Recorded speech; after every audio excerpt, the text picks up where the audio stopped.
Okay. Oliver and Gideon, I hope you got the papers you guys sent me. Great, great, great. Thank you so much. So what I do, and Adi, you'll remind me at the end so that we'll have a meeting at the very end. I wanted to remind everybody, it should be on your syllabus, but next Monday is the first day of the Jewish holiday of Shavuot, Pentecost. So we won't be meeting. And I think you can use this as a stimulus to finish your work if you're able to write, or you can be doing brooding about it. I was looking over the assignment, and I think I'll be a little bit more flexible. I originally said that it should be 2 of the secondary readings and 1 of the poem. If you want to do all poems, that's perfectly fine. I think it would be valuable to do 1 of a secondary, but in 2 weeks, I want to be dealing with the essay Gilui v'chisui balashon, revealment and concealment, which is really it's his poetics of language, and I will be alluding to some of that. And I think that would be something for people to be reading. If you want to write a short kind of prompt on that.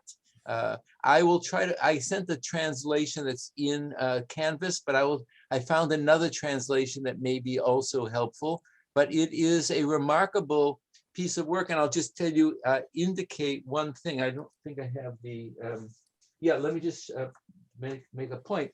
So you'll also see on the Canvas and also on the syllabus, either directly or indirectly, it's very hard to say, Bialik's poetics of language and his theory of language is very similar to Herder, who is one of the romantics in the 18th century. And I put that on the Canvas, a translation of that. You don't have to read the entire thing, but I think for those who are interested in language and poetics, when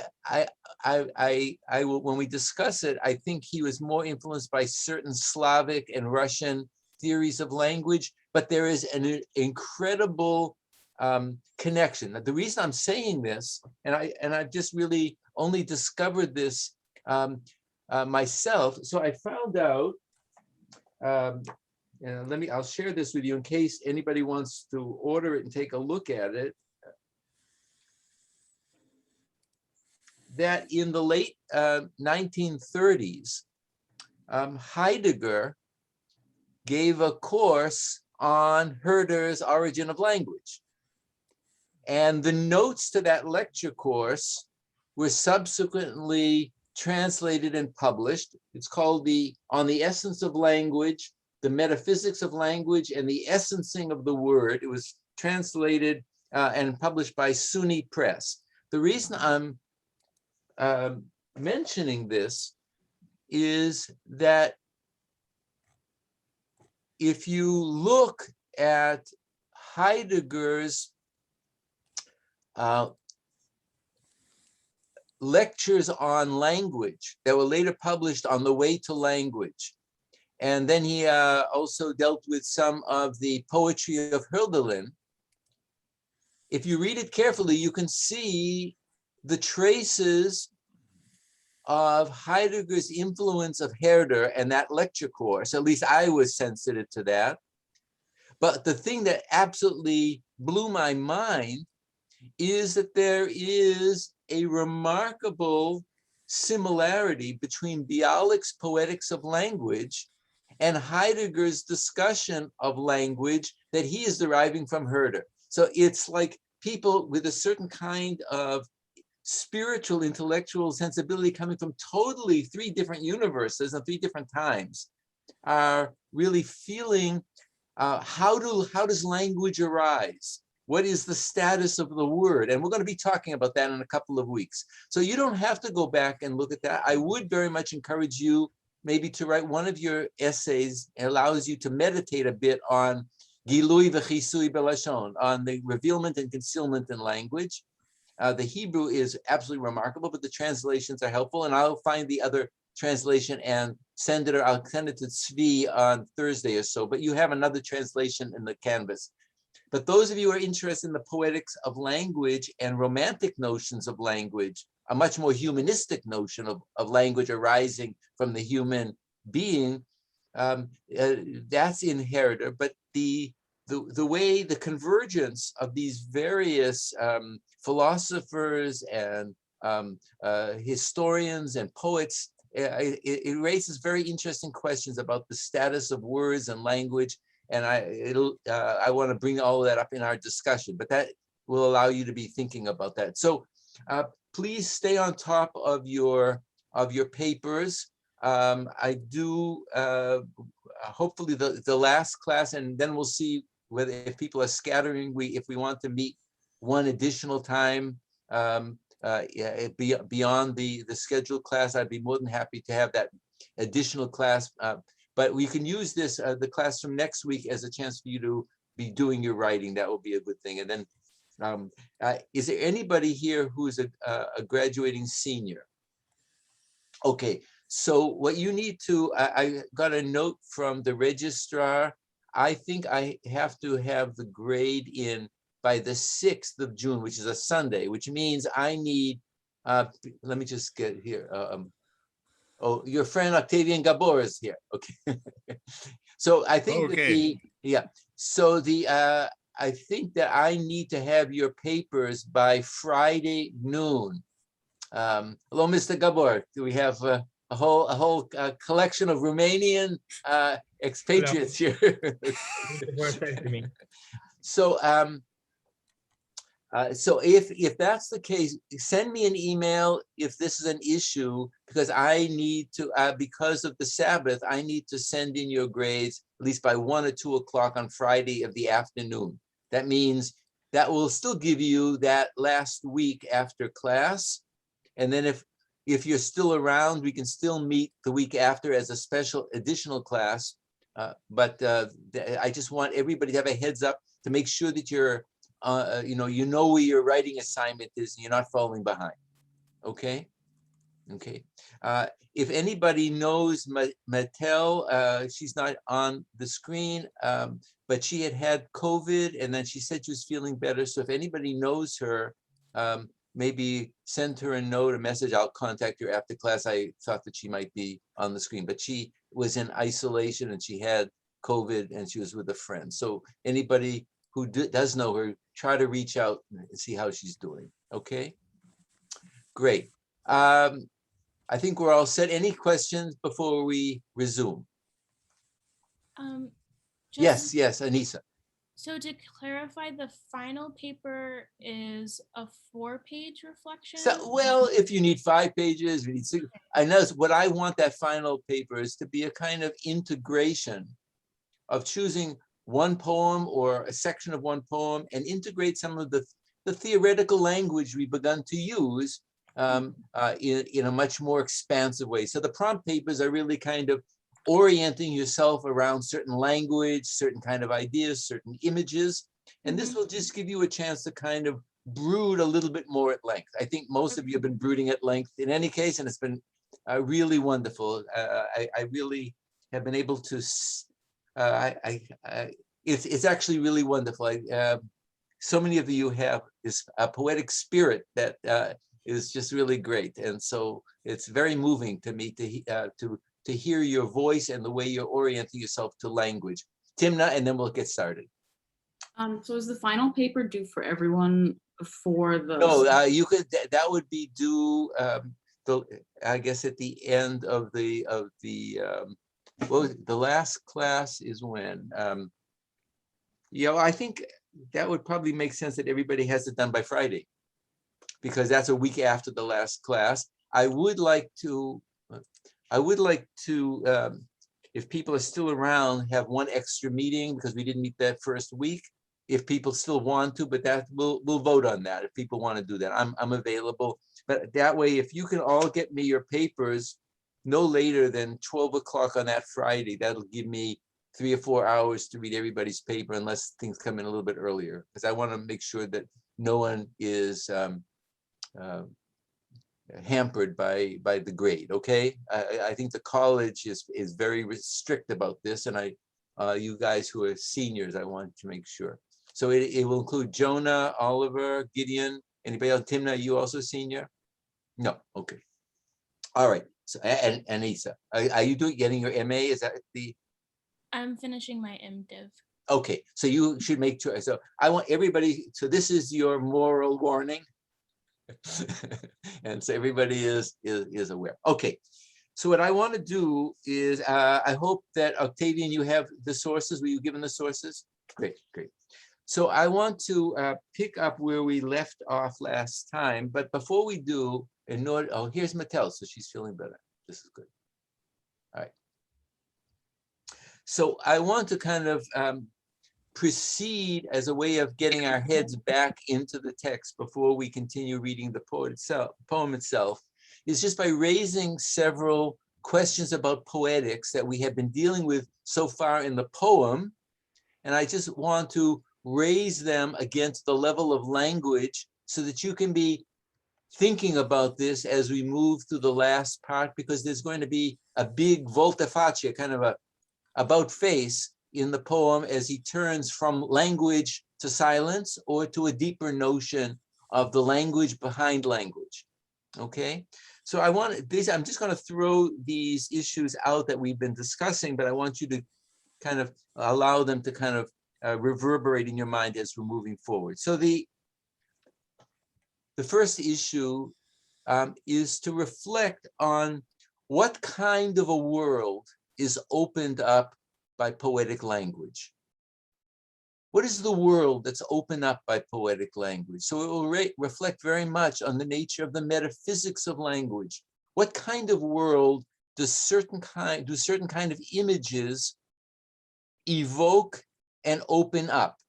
Not simply at the level of description, but that the deeper level of affect and pathos. In other words, how do they help us understand what is the word?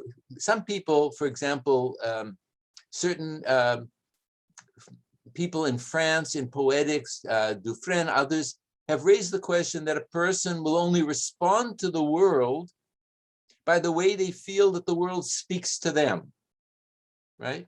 In other words, we're answering the world, and the poetic language is in response. We have some indication of the status of the world, of the nature of being, of the nature of the world, by the kind of language that is responding to the world, and that tries to open this up at a deeper level. This, of course, bears on our much larger problematic that we'll pick up again towards the end of the hour, and again when we deal with his literary poetics. And that's precisely how does this open up a mystical or religious dimension when we're dealing with secular poetry, okay? And this is going to very much talk about what language opens up the world. We'll see that he's going to use various terms from the mystical tradition. If you didn't know the hermeneutics behind it, you might simply be reading the poem at the flat first level and simply seeing this as a series of interesting metaphorical descriptions. But once you're aware of the hermeneutic illusion, particularly if these are evoking language from the history of Jewish mysticism, it opens up a different depth that raises the question we've been raising. Can you have mystical, is there such a thing as profane mysticism, sacred mysticism, profane mysticism? We're talking about a person who's not committed to a traditional religious tradition, but nevertheless, the language opens up a mystical consciousness for a so-called secular person, but it's doing so through the prism of inherited language from the traditional past. Okay? This should remind all of us of one of the opening things that we said at the beginning of the course when we first looked at T.S. Eliot's essay on tradition and the individual talent, right? So in a certain sense, a poet like Bialik has a whole series of fragmentary words that he reassembles in a new canonical mosaic, a new poetic mosaic. And that mosaic of language, which is derived from, let's say, the old mystical past of Judaism, which resonates inside him, he is now integrating for a new spiritual poetic consciousness. And it creates a new mystical moment. The question is now, is that language already, is that language sacred language? And is this moment really a sacred moment that the distinction between secular mysticism and sacred and profane, or sacred and profane language somehow evaporates, and it's not a meaningful distinction at this deeper level of what the poet is trying to create. I would also throw out to you, for those who are interested, and it raises from a comparative point of view, obviously, for example, in a very different vein, since we were talking about T.S. Eliot, if you know Eliot's poem, The Wasteland, is saturated at the end with footnotes, which are trying to tell us how is he accessing medieval Christian thought, modern thought, Eastern thought, and trying to put together in a new spiritual language. He's trying to create a new language of transcendence, a new language of poetic mysticism, at a point when the traditional religion was had failed. And I think that in a certain degree, there's a parallelism between what Eliot is doing under the influence of Ezra Pound in the early, in the 20s, and what Bialik is doing, but they're coming from totally different traditions. So the question then is the language, if it reverberates with traditional language, does it, and you know that, does it create a new associative depth that gives this poetry a sacred resonance in a very new key? This is, we're really renewing sacred mysticism because of the language, even though the writer would not identify with the orthodox or traditional tradition that he has, that is in the heritage. The final point that I just want to raise, and we'll come back to what we've been dealing with, is the role of knowledge. The role of knowledge for Bialik in this poem. Remember, he begins by saying, Ani yodea ya'ar, I know a forest. And then he says it again. And what is the nature of that? That knowledge is the knowledge of a person who has memory, but he's lost the intimacy of a primal contact with that knowledge.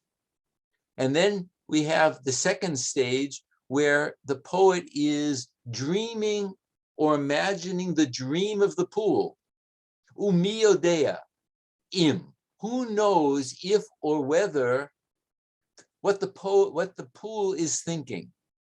But he is outside that, and it's the poetic consciousness that's trying to retrieve through an imaginative leap the dream of perception that the pool is expressing. Whether that pool is not just the world, remember the pool is his inner eye, it's his inner consciousness. And he's trying to retrieve that level.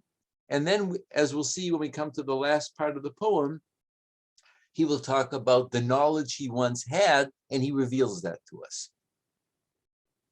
So we're going to deal with this issue of knowledge and the relationship between knowledge and language in a very different way than, say, a mystic or a mystical poet would deal with, but nevertheless, in that vein. Is there anything I said now that anybody just wants to immediately respond to?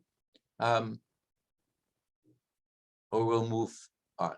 It was everything. All right, these are kind of things that I just wanted to again bring to your attention, but let's move back on to the poem. So if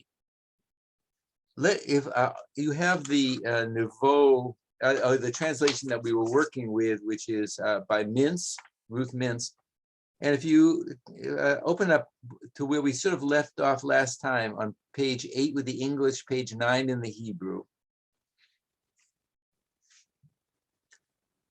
we're again thrown into the last stanza on that page. We're thrown back into this paradoxical tension that the poet has awakened in us, because the language now of the storm, the language of the rain, we saw that he is evoking very old psalms and imagery which go back to ancient Canaanite storm imagery. It's a kind of re-mythicizing of the experience of the clouds, the noise, the flash of light when he talks about brak nur. It's an incredible image. The brak really is the flash of the lightning, and nur is light. He's a term that Adi certainly knows from the Arabic, but nur in this sense is that the world opens up in this spectacular, sudden expanse of light. And for him, it's at the cusp between the natural and the supernatural. But it's zik, suddenly, brak nur, and the ya'ar chavar, it became luminescent. They translate it glows, but it's luminescent. It opens up from a deeper depth. It's not just, where does the light of the lightning come from? It comes from the divine depths behind the lightning. It's not from the lightning itself coming forward. He's experiencing it as coming from a deeper depth. Now we picking up, and I'm just going to pick up on the English and make some allusions to the Hebrew because we're just recapitulating. V'kulo omer ra'ash ra'ash ra'ash, and all of it is proclaiming, and I indicate it's all proclaiming noise, and he's alluding back to Psalm 29. V'kulo omer kavod. All of this is reciting the divine glory, but for him, it's the world that is this crashing noise of the thunder and the lightning, which is the external world. And now notice what he does, what the poet does, and I am interested in your reflection. B'sha'at mehumazo. Remember, each time he talks about when the world is happening out there, the flash and the movement of nature, the phenomena of diversity, the multiplicity of experience, he often shifts back to a meditation of what is the consciousness of the pool. And here again, he says, B'sha'at mehuma zo habrecha. At that moment of turbulence, she translates commotion, but at the moment of turbulence, but mehuma is not just turbulence, it's both visual and audio. He captures both the sound. The hum of the sound is going together with the turbulence of the visual. The brecha, the pool, is covered, surrounded by a wall of abirei chodesh, of the forest lords. But now already he has created a new hint. The abirei chodesh, the chodesh, remember, is the word for forest. But we've already seen that it's already alluding to the Hebrew word charishit, silence. The forest, which with all of its magnitude, is he plays on constantly that language of the physicality of the trees and this inner silence, which is the pool. While this is happening, Od ta'amik lastir b'mitzulata degei zahava, within its secret depth, and deep within its flashing fish. So these are all allusions back to that first stanza, remember. The pool, he says, and this is a very striking image. The pool is like kitinot niv'at nechba b'leil zva'a, is like a panicked child or infant on a terror night, hiding, that's shutting its eyes tight and opening its eyes under its mother's wing and blinking its eyes every flash. So notice the tension that the poet has introduced. There is this external military violence of the externality of nature, and the pool is a place of silent solace. But it's a silent solace that he uses to the imagery of the child hiding within the embrace of the mother, which are these larger trees. And if you notice, the striking image is that when the lightning is flashing down into the pool, it's obviously reflecting in this this kind of brak nur. It's a flash of light, flash of light, flash of light. And he imagines that as the eye of the child that's blinking open in astonishment and closing its eye. In other words, already we feel what he has told us before, and he's going to tell us later, that the pool is not just an external mirror of water, of reflection. It's an eye of receptivity. And here it's the child innocence that's opening and closing in a kind of frightened or panicked astonishment, trying to receive the volatility of external nature. So it keeps opening its eye to receive, and it closes it, and that is it's beleil ziva'ah, in a kind of a nightmare. Atzum einayim tachat kanfei, where it closes and opens its eyes under the cloak of its mother. Even though everything is ra'ad, shuddering, and who knows? Here again we have this who knows. Does she tremble for the glory mantle of the forest pride? Or does she grieve for all the beauty of her hidden world, bright dreamed, clear imaged? That is to say, here the poet is trying to enter empathically with the pathos of the receptive eye of the pool, right? Which has a certain kind of meditative stillness, despite the violence of the external nature. And he's trying to wonder, is this simply a response to the external power of the imagery? Or is it a kind of sense of meditative loss for the disturbance of its inner peace?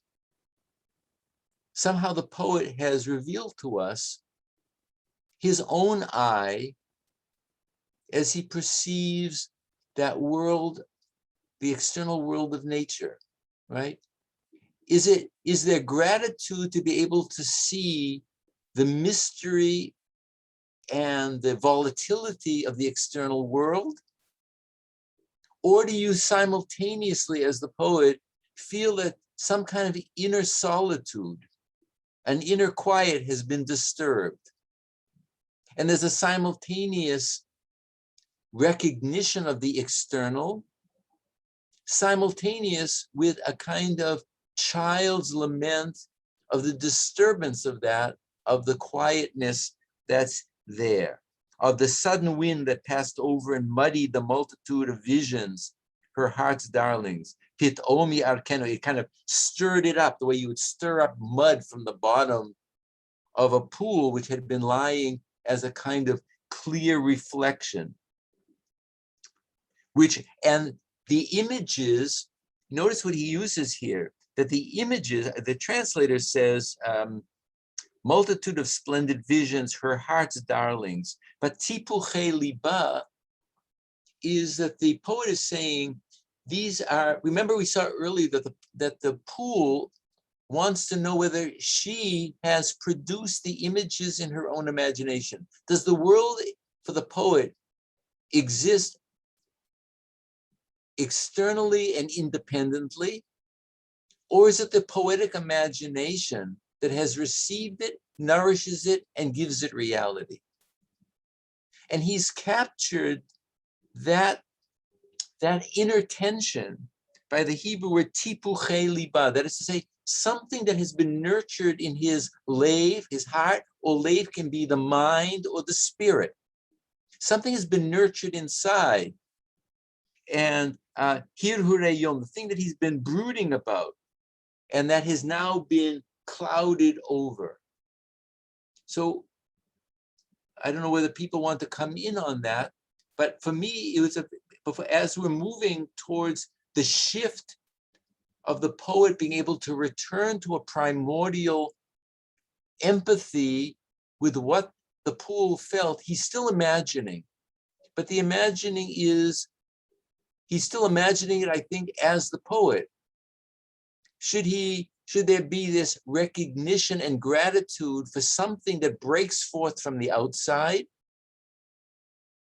Or is the poet who is trying to become a still mirror of calm reflection, disturbed by what's breaking in against the poetic consciousness that wants to reach out?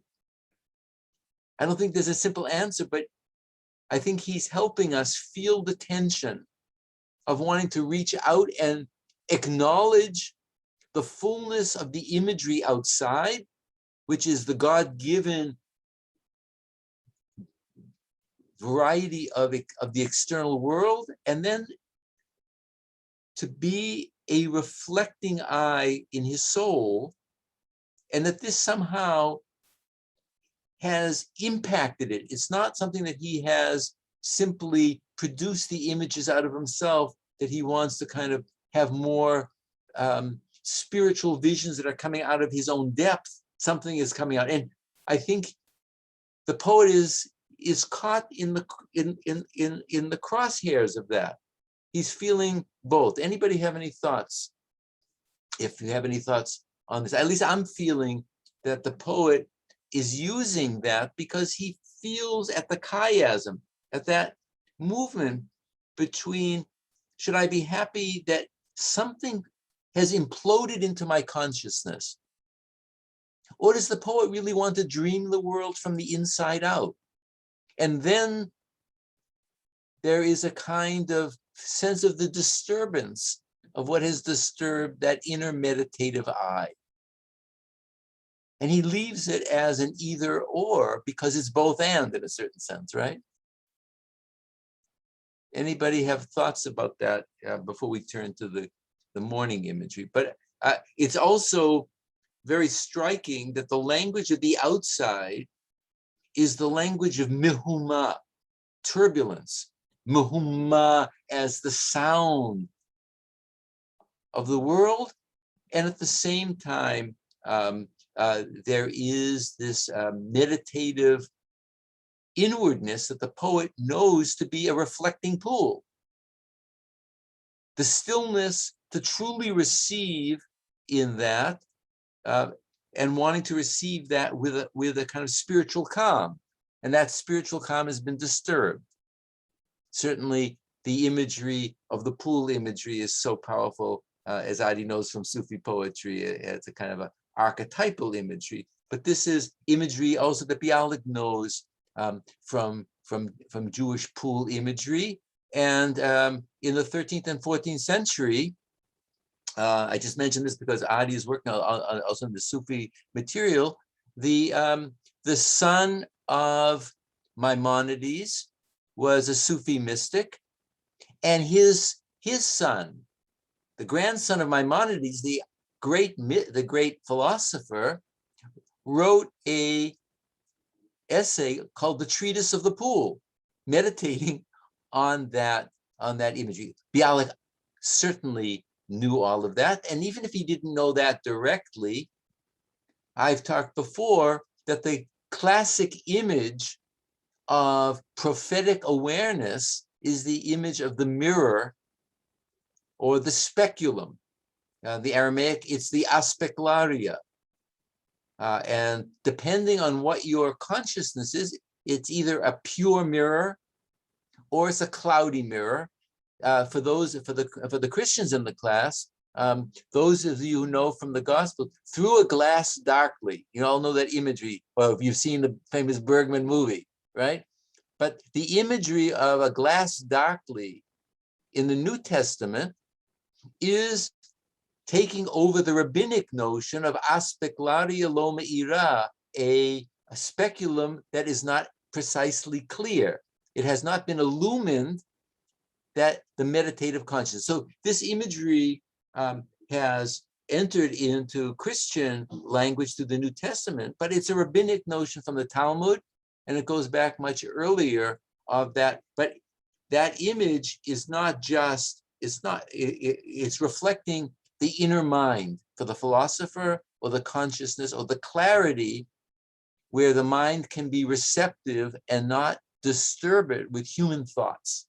Right, the illness, the issue that for the poet, as well as for the philosopher and the mystic, is to still the disturbance of the mind through training or meditation to receive what's coming in. And here we see that tension in this imagery of the pool. Anybody have any thoughts or any questions about that you want to just raise at this point?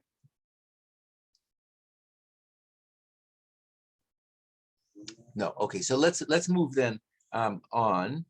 I want to go to the shachar.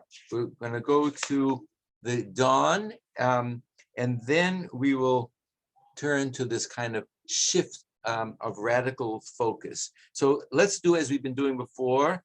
Have someone read it first in English, and then we'll have Ido read it in the Hebrew, so that you can either follow it in the Hebrew or read it again in the English to give you time to read it a second time. So this is on the Nouveau's page 10 and 11 at dawn. So remember now we're going through the cycle of the day and the cycle, excuse me, of the seasons.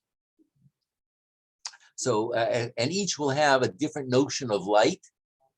Each will have a different notion of shade and darkness. And each reflects, because of light and darkness, different ways of understanding consciousness and the way perception breaks in. Okay, so who would like to read? We had Anissa read beautifully last time, and I think anybody who want to read this time? Have another voice? And I think Timna also read. Anybody else want to read? Someone who feels comfortable in English. Should be most of you, right? Yeah, all right, Oliver, good. Okay, you got a poet? Please read. Okay. So, at dawn, the forest is quiet, yet sullen and trembling still. The last shadows contract into their hiding place. Warm, milky mists, creepers of dust, begin to offer incense to the wood, wander up, hang scrap by scrap upon its crowns. Tongues of breezes, sweet and cool, like tongues of a soft infant mouth upon its mother's cheek, already have set out in darkness to appease the forest, for the night's chill and wrath. They search soft genial light in the leaves, sailing from branch to branch, from tree to tree, licking the whitish milky mists, or falling into a nest, unwittingly ruffle the feathers of a soft sleeping bird. And there above the forest heights rest the celestial court, a cumulus of clouds. They are the clouds of glory of dawn, whose form is like a host of ancient lords, celestial elders, carrying hidden scrolls, regal wrath within their hands from one world to another. Then stood the forest silent and quaked, choking down in awe with bated breath, each blink, each light chirp of a wakening bird, all says tremor, reverence, honor. And at this hour the slumbering pawn envelops herself, serene, warm, smooth, in a light white sheet, a pallid mist, and naps the sleep of dawn. And who knows if now she does not dream that in vain the August of the sky, the princes of the heights, wander far to seek another world, at the ends of the sea, in the edges of the upper heaven. And this other world is so near, for is it not here below, in the heart of the hidden pool? Thank you. There may be, instead of a period at the end of that, should be a question mark, exclamation point, probably. Right? But we'll come back to that. So Ido, if you'll read that in the Hebrew, those who can hear the tonality, please focus on that. And I'll pick up on a couple of key sounds. And then then the rest of you, again, meditate through it a little bit on the English and try to at least hear Ido's inflection. And if you can pick up some of the sonority that's deeply embedded in the poem. Okay, Ido, thanks. Can you hear me? Yeah, B'shachar. Okay.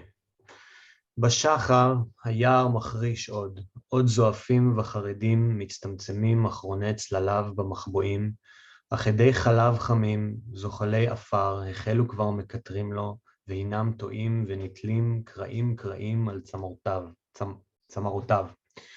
ולשונות רוח קטנות, מתוקות, פושרות, כלשון פיתינוק רך על לחיי אמו, כבר יצאו בעלתה לפייס את היער, מצינת לילה ומזעפו. ובולשות הן רחרקות, קלות, נוחות, בין העלים, משוטטות מסבך לסבך, מעץ לחברו, מלקקות את חלב העדים הלבנונים, או נופלות אל פיקן ומזעזעות שם שלא מדעת, נוצתו של אפרוח רך וישן, ושם על מרומי יער עמדה לפוש, פמליה של מעלה, שפעת אבים, הלא הם ענני הכבוד, אבי שחר, שדמות להם כעדת אלופי קדם, זקני עליון, הנושאים מגילות סתרים, זעם מלך בידם, מעולם אחר לעולם אחר. ועמד אז היער זע ומחריש, מחנק בחרדה ובנשימה כבושה, כל ניד, כל צפצוף קל של ציפור מתעוררת, וכולו אומר רטט ויראת כבוד. בשעה זו הבריכה הנרדמת תתעטף לה, שעננה, חמה, חלקה, בסדין קל ולבן, עד חברבר, ותנומת שחר תנום. ומי יודע אם לא תחלום אתה, כי אכלשיו נכבדי שחר, נשיאי מרום, ירחיקו נדוד לבקש עולם אחר בעברי ים ובקצווי שמי שמיים. ועולם אחר זה כה קרוב הוא, כה קרוב, הרי הוא כאן מלמטה, כאן מלמטה, בלב הבריכה המוצנעת. Thank you. So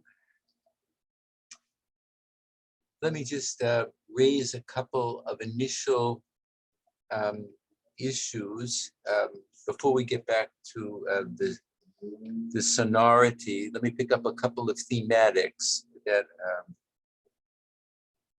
firstly, notice that this whole scene is the Ya'ar Macharish Od. It's still in a sense of deep silence.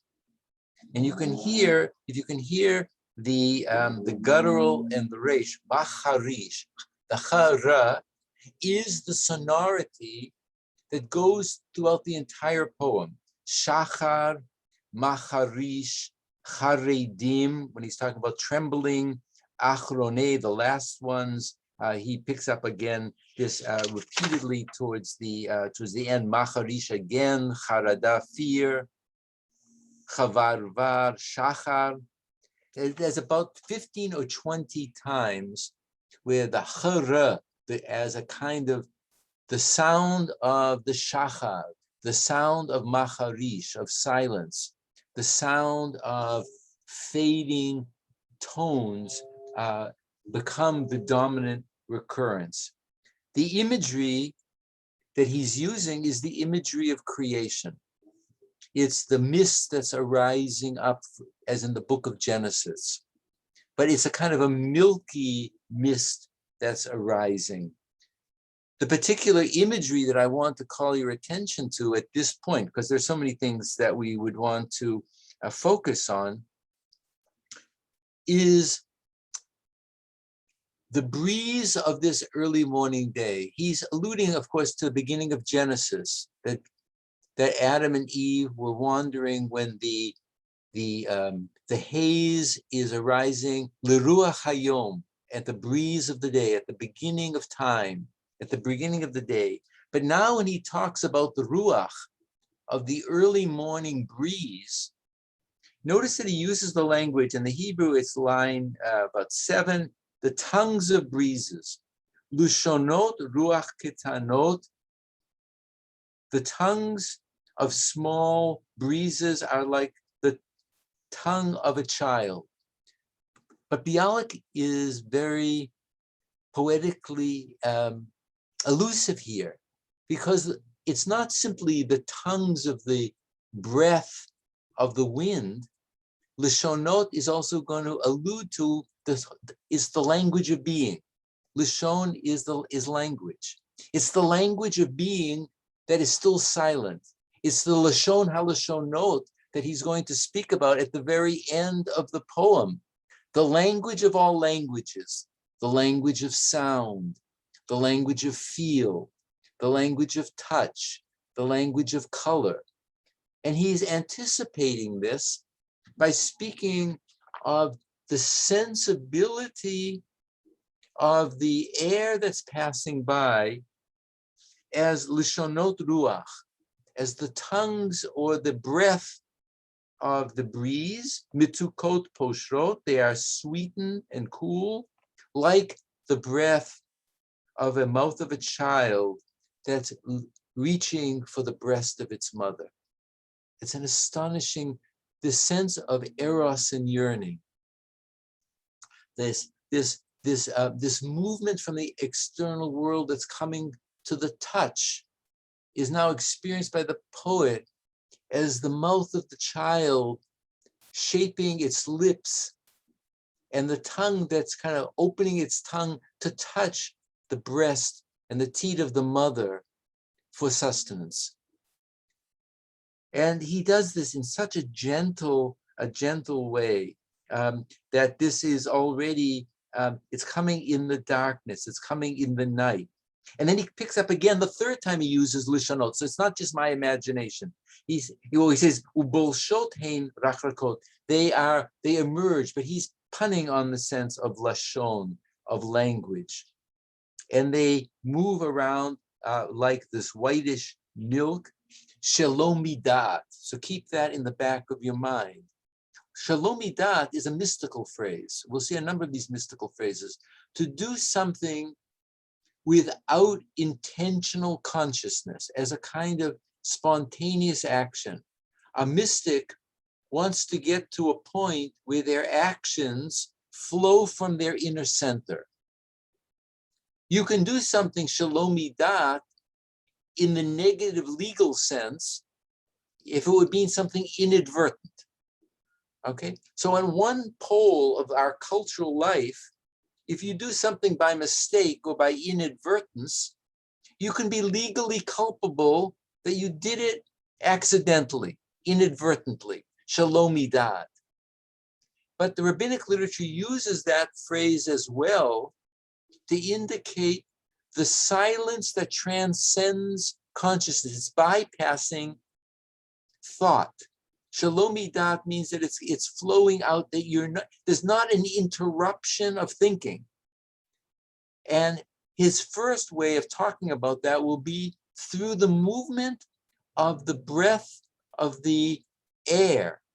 It moves thoughtlessly, it moves instinctively, it moves in a kind of meditative trance.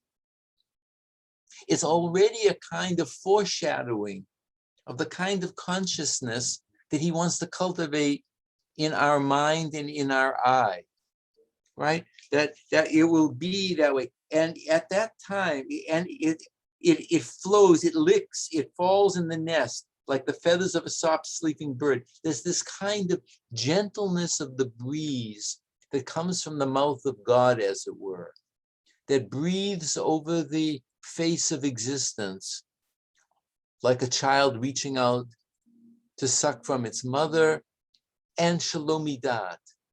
God, the breeze that comes from God's mouth is not interrupted by where am I going to go? What is my direction? What is my intentionality? Now, I wanted to pick up on several terms now, because remember at the beginning of the lecture or the beginning of the class, I was indicating what happens when a poet uses the language from traditional mysticism, and he now creates a new ensemble. Has he now created a mystical moment of consciousness where our secular division between sacred and profane mysticism is just a stupid binary? It's just a binary of people who can't understand that these are fluid dimensions, or who are stuck that you can only have a certain kind of mystical experience if you're saturated with traditional religion, and if you're secular, you can't have that kind of language, right? So now he's going to use this language, but in a series of allusions, which, if you're awake to those, which I'm going to help you be awake to, they create a new depth. And that it wouldn't be necessarily that they might be kind of cute images if you didn't know, but once you're aware of the depth, you're aware that he's experiencing this in a deeply religious way, and he is inviting the reader who knows the cultural resonance of language to feel the same. So let me give you a couple of examples. So on the top of page 13, when it says the celestial court, that misses the whole resonance. Pamelia Shalmala, the Hebrew word pamelia is related to the Latin, the familia. So the heavenly celestial hosts were the heavenly family. They're called the familia. Pamelia Shalmala in Hebrew is referring to the whole celestial aura of the upper heavens as a kind of cosmic family that's interrelated. And what are they? Haloheim, are they not, he says in a kind of mystical state, Ananei Kavod. The Ananei Kavod are the clouds of glory. The clouds of glory are the clouds that followed Israel in the desert, that covered the tabernacle, that alight over the holy ark. They're not just secular clouds, they are the sacred clouds that come the same way that the spirit or the ruach is a divine breath, even in secular terms. The Ananei Kavod now are transformed. The clouds are part of the heavenly retinue. They're part to see the world and the clouds as divine angels, and to experience them that way changes. And now notice what he says in that third line. Now I'll read the English. Whose form is like a host of ancient lords, celestial elders. Now that's carrying hidden scrolls, regal wrath within their hands. So literally, that is correct. But spiritually and poetically, it's 180 degrees off. Why? Because when he says in the third line, Shedemut lahem, the demut, the image or the character or the vision that they have, namely of the clouds, are like the Adat Alufei Kedem, are like some kind of holy retinue of divine beings. Bialik is directly alluding to the celestial vision of God on the throne in Ezekiel chapter 1. That the image of the human, of God in the image of a human is kidemut. He has that image, and then he's playing on Alufei Kedem, these kind of primordial ancient figures. But the primordial ancient figures for him is this kind of re-mythicizing. He's not paganizing, but he has taken the world of nature and re-divinized it. His poetic soul is able to go back to the language of scripture and Judaism and see the natural world as an expression of an angelic host. And he does it in a way that you don't begin to, are the angels real? They're clouds, it's the wind. But they are a heavenly pamelia. They're the family that exists all around us. And the trees, which are these mighty trees. And what do they bear? They're nosim megilot sidarim. So again, in the vision of Ezekiel, the holy beings are carrying up the ark. They are nosim, they are bearing the ark. And for him, the air and the beauty of the clouds is raising up the majesty of the visual natural world as a series of migilot sidarim. Now here he's definitely alluding to language of Jewish mysticism. Migilat sidarim would be a scroll of secret content that you would have to know. It's of esoteric content that you'd have to know. And there are books whose title are Migilat Sitarim. They are books of mystical esoterica. But what he's saying is now something else.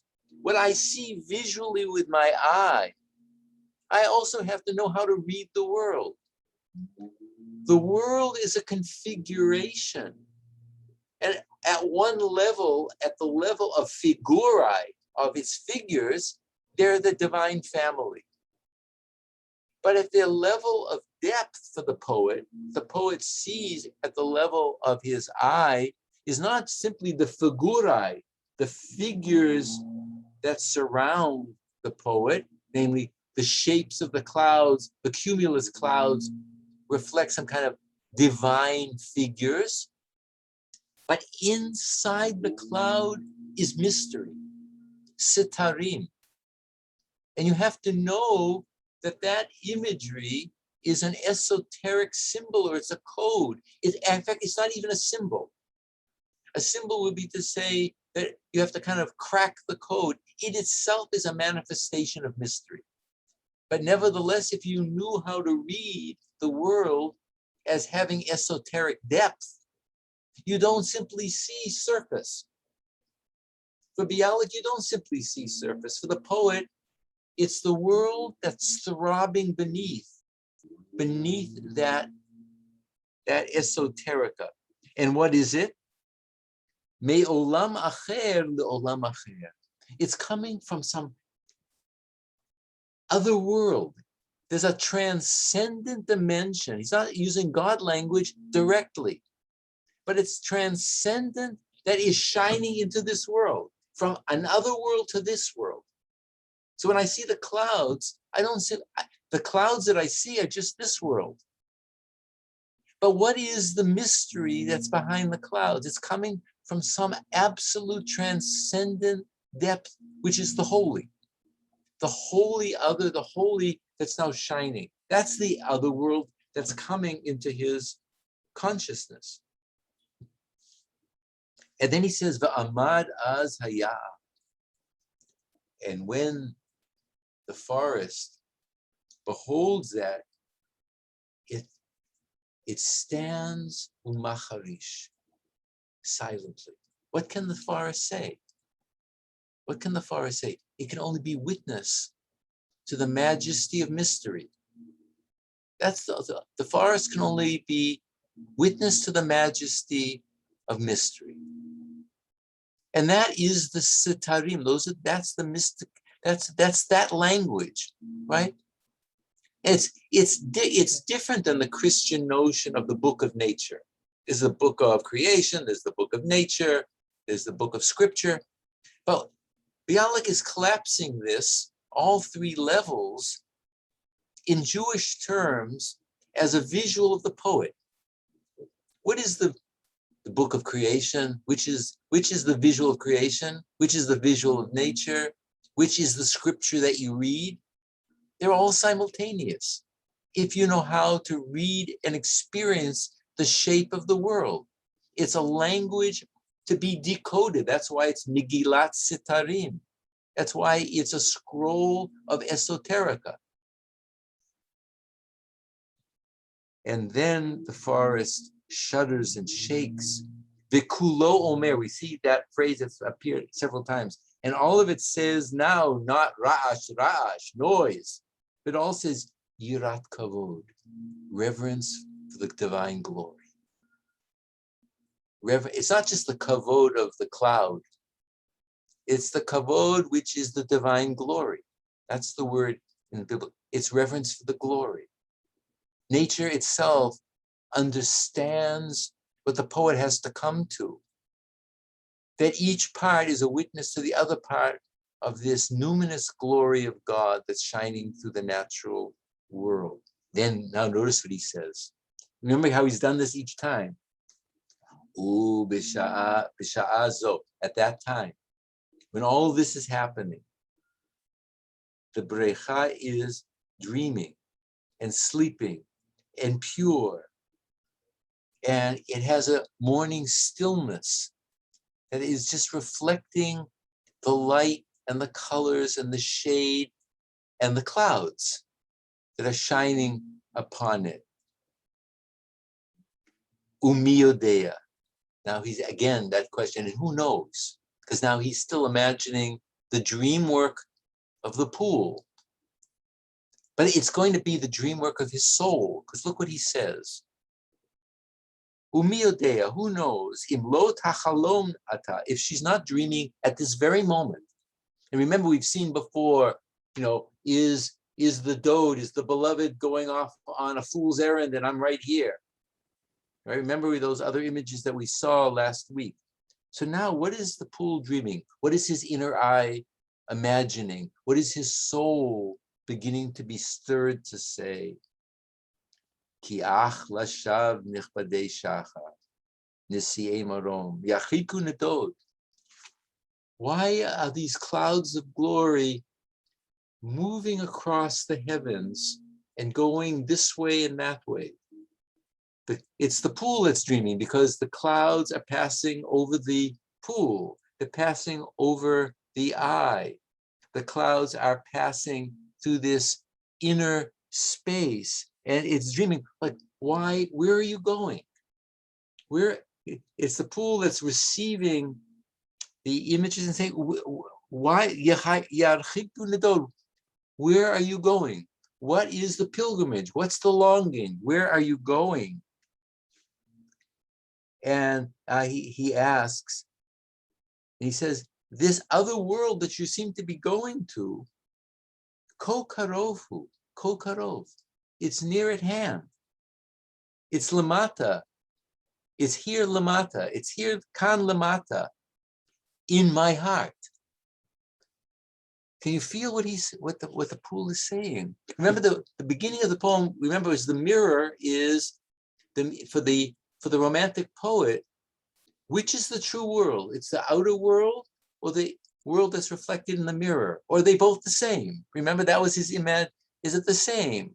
Or for the poetic eye, is it the world outside, or is it the world that's reflecting in my eye? Or are they both the same? Do I give nourishment that the world outside is only the world that's in my eye, that I nourish it? Remember that imagery in the beginning of the poem. And now he's saying, notice what the image is. Where are you going, clouds?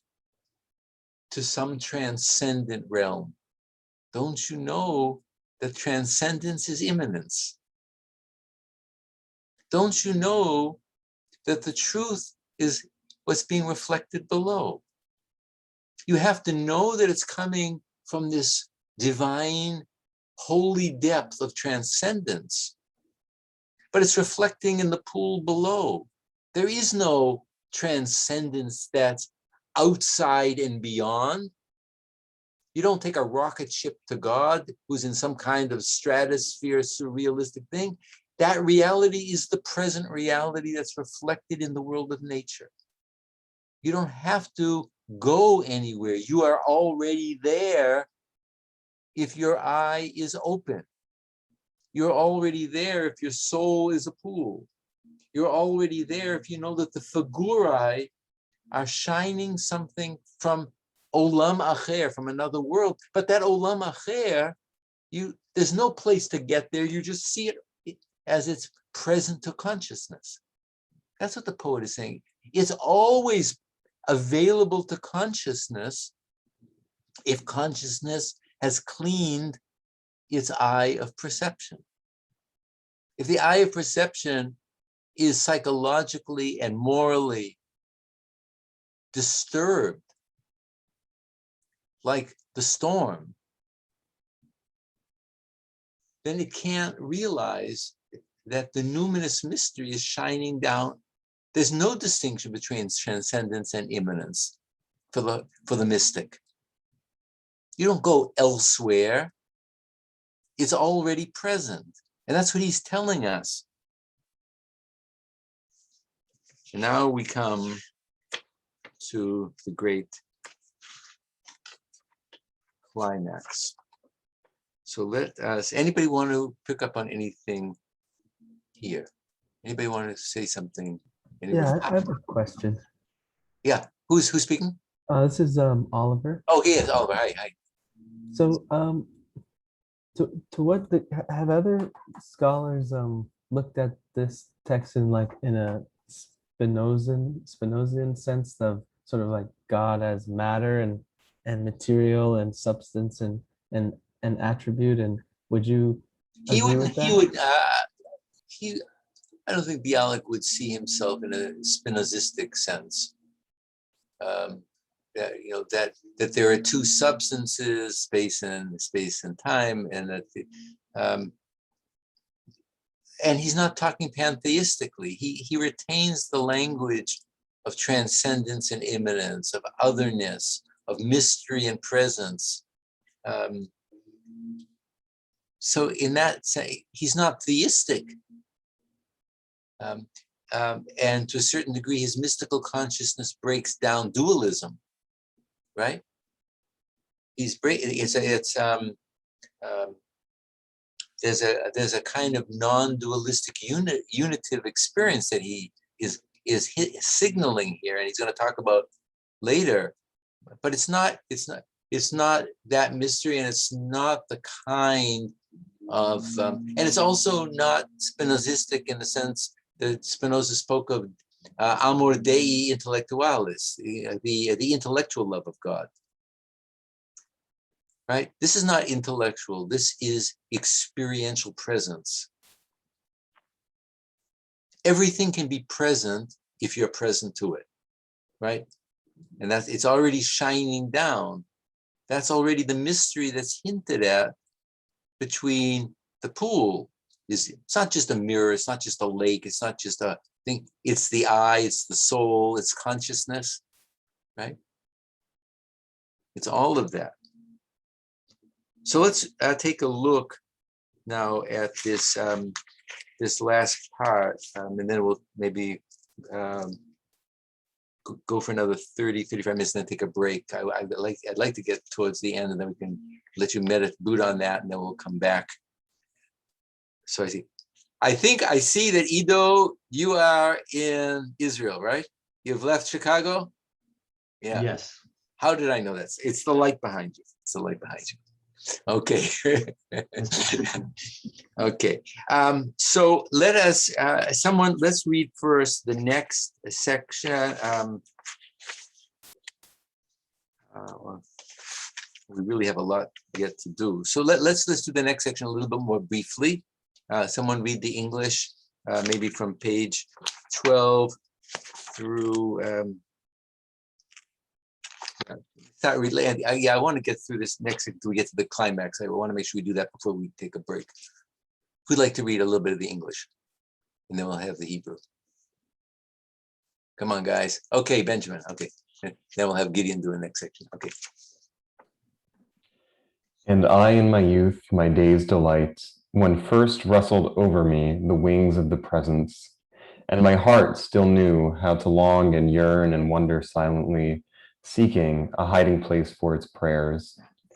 I used to journey at the heat of a summer's day to the kingdom of magnificent tranquility, to the forest's dense thickets, there between God's trees which had not heard the axe's echo, on a path known only to the wolf and mighty hunter.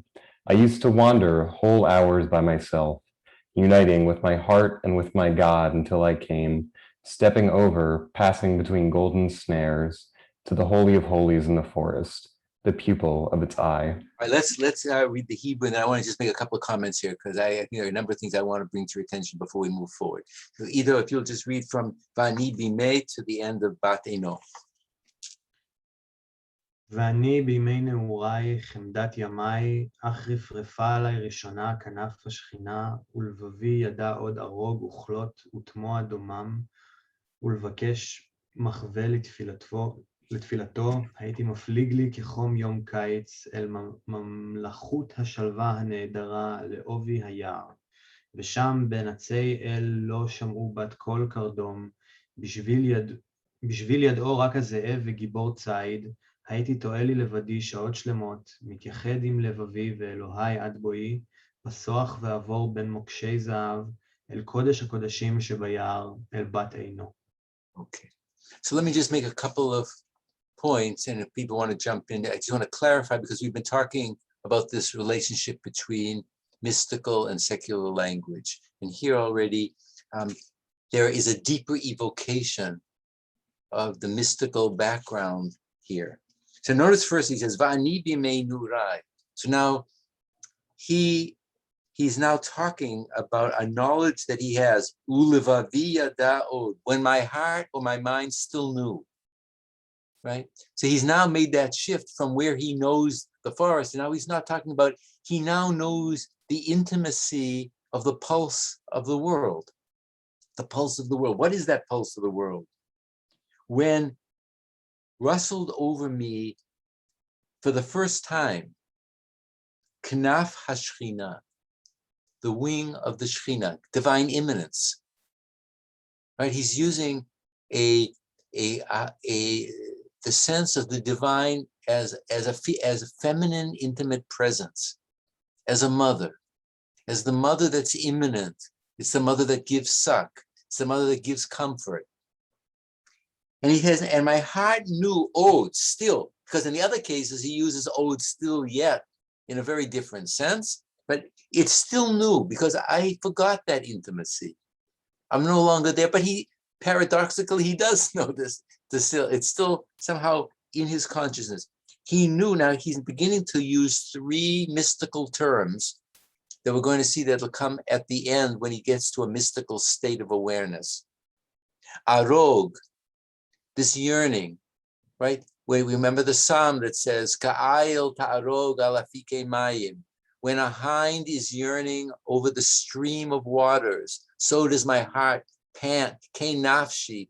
So does my heart desire you, God, from the psalm, I think Psalm 42. But it's that imagery as one who's thirsty, seeking God for the streams of water in the desert. Arog, uchlot, this yearning even to expiration, a kind of a spiritual transcendence and depth. We're going to come to this notion of death that we've alluded to before. And what is that level of yearning and awareness?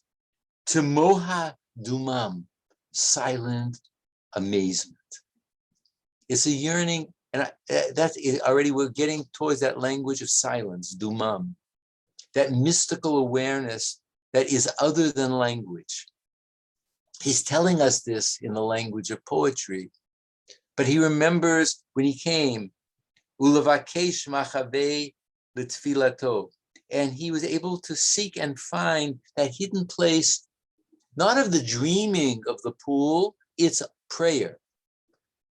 He now knows that the pool doesn't just have dream, it's its prayer of existence.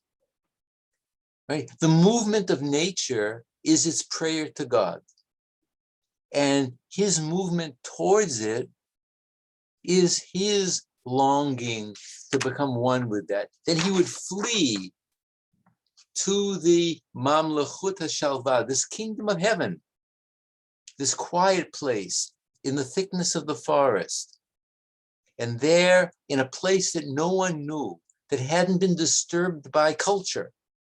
No one knew this place except wolves and hunters. No, it hadn't been disturbed by the human touch, by human language, by the human footstep, by the disturbance of culture.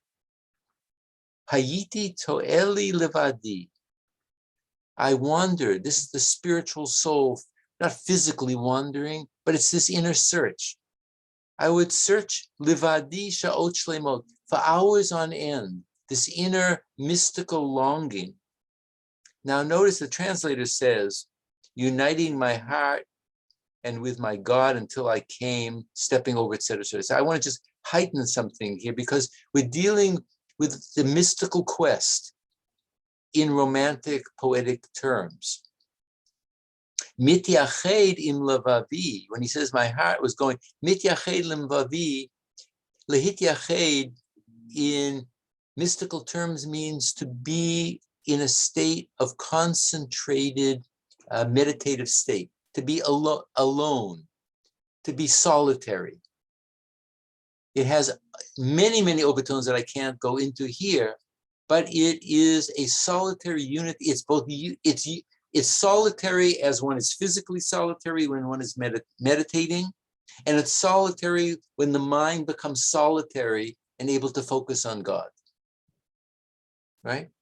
There's a similarity between the stillness of the body when it's alone with itself and with God, and the mind stilling itself. That's the mityached, to be alone with his soul towards God. And then it says, and my God, velohai, not just my heart, but with my God, his God, not the God necessarily of tradition, but it's not necessarily not the God of tradition, but it's his God.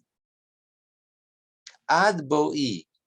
Now notice this is a very interesting case of poetic enjambment. So you know often enjambment means, can you move directly from one line to the next, or is there a kind of caesura or a break between the two? And sometimes a poet can play between how do you handle the end line and the beginning line. So you could read this in a certain way in two ways. You could read, I was alone or solitary, in meditative solitude with my mind or my heart and my God until I came. In other words, until I came to that inner place of moment, right? Ad boi, and it's left silent. What is that place? But if you read it as an enjambment, ad boi pasoach va'avor, until I came to that physical place, right? He's kept it both and. He wants you to know that he's coming towards the center of the poem, the center of the forest, but it's not just a physical place. So he captured this by this caesura, ad boi, until I came, which you can say until you came to that inner place of the God in your heart, but until you came to the place. But what is it now called?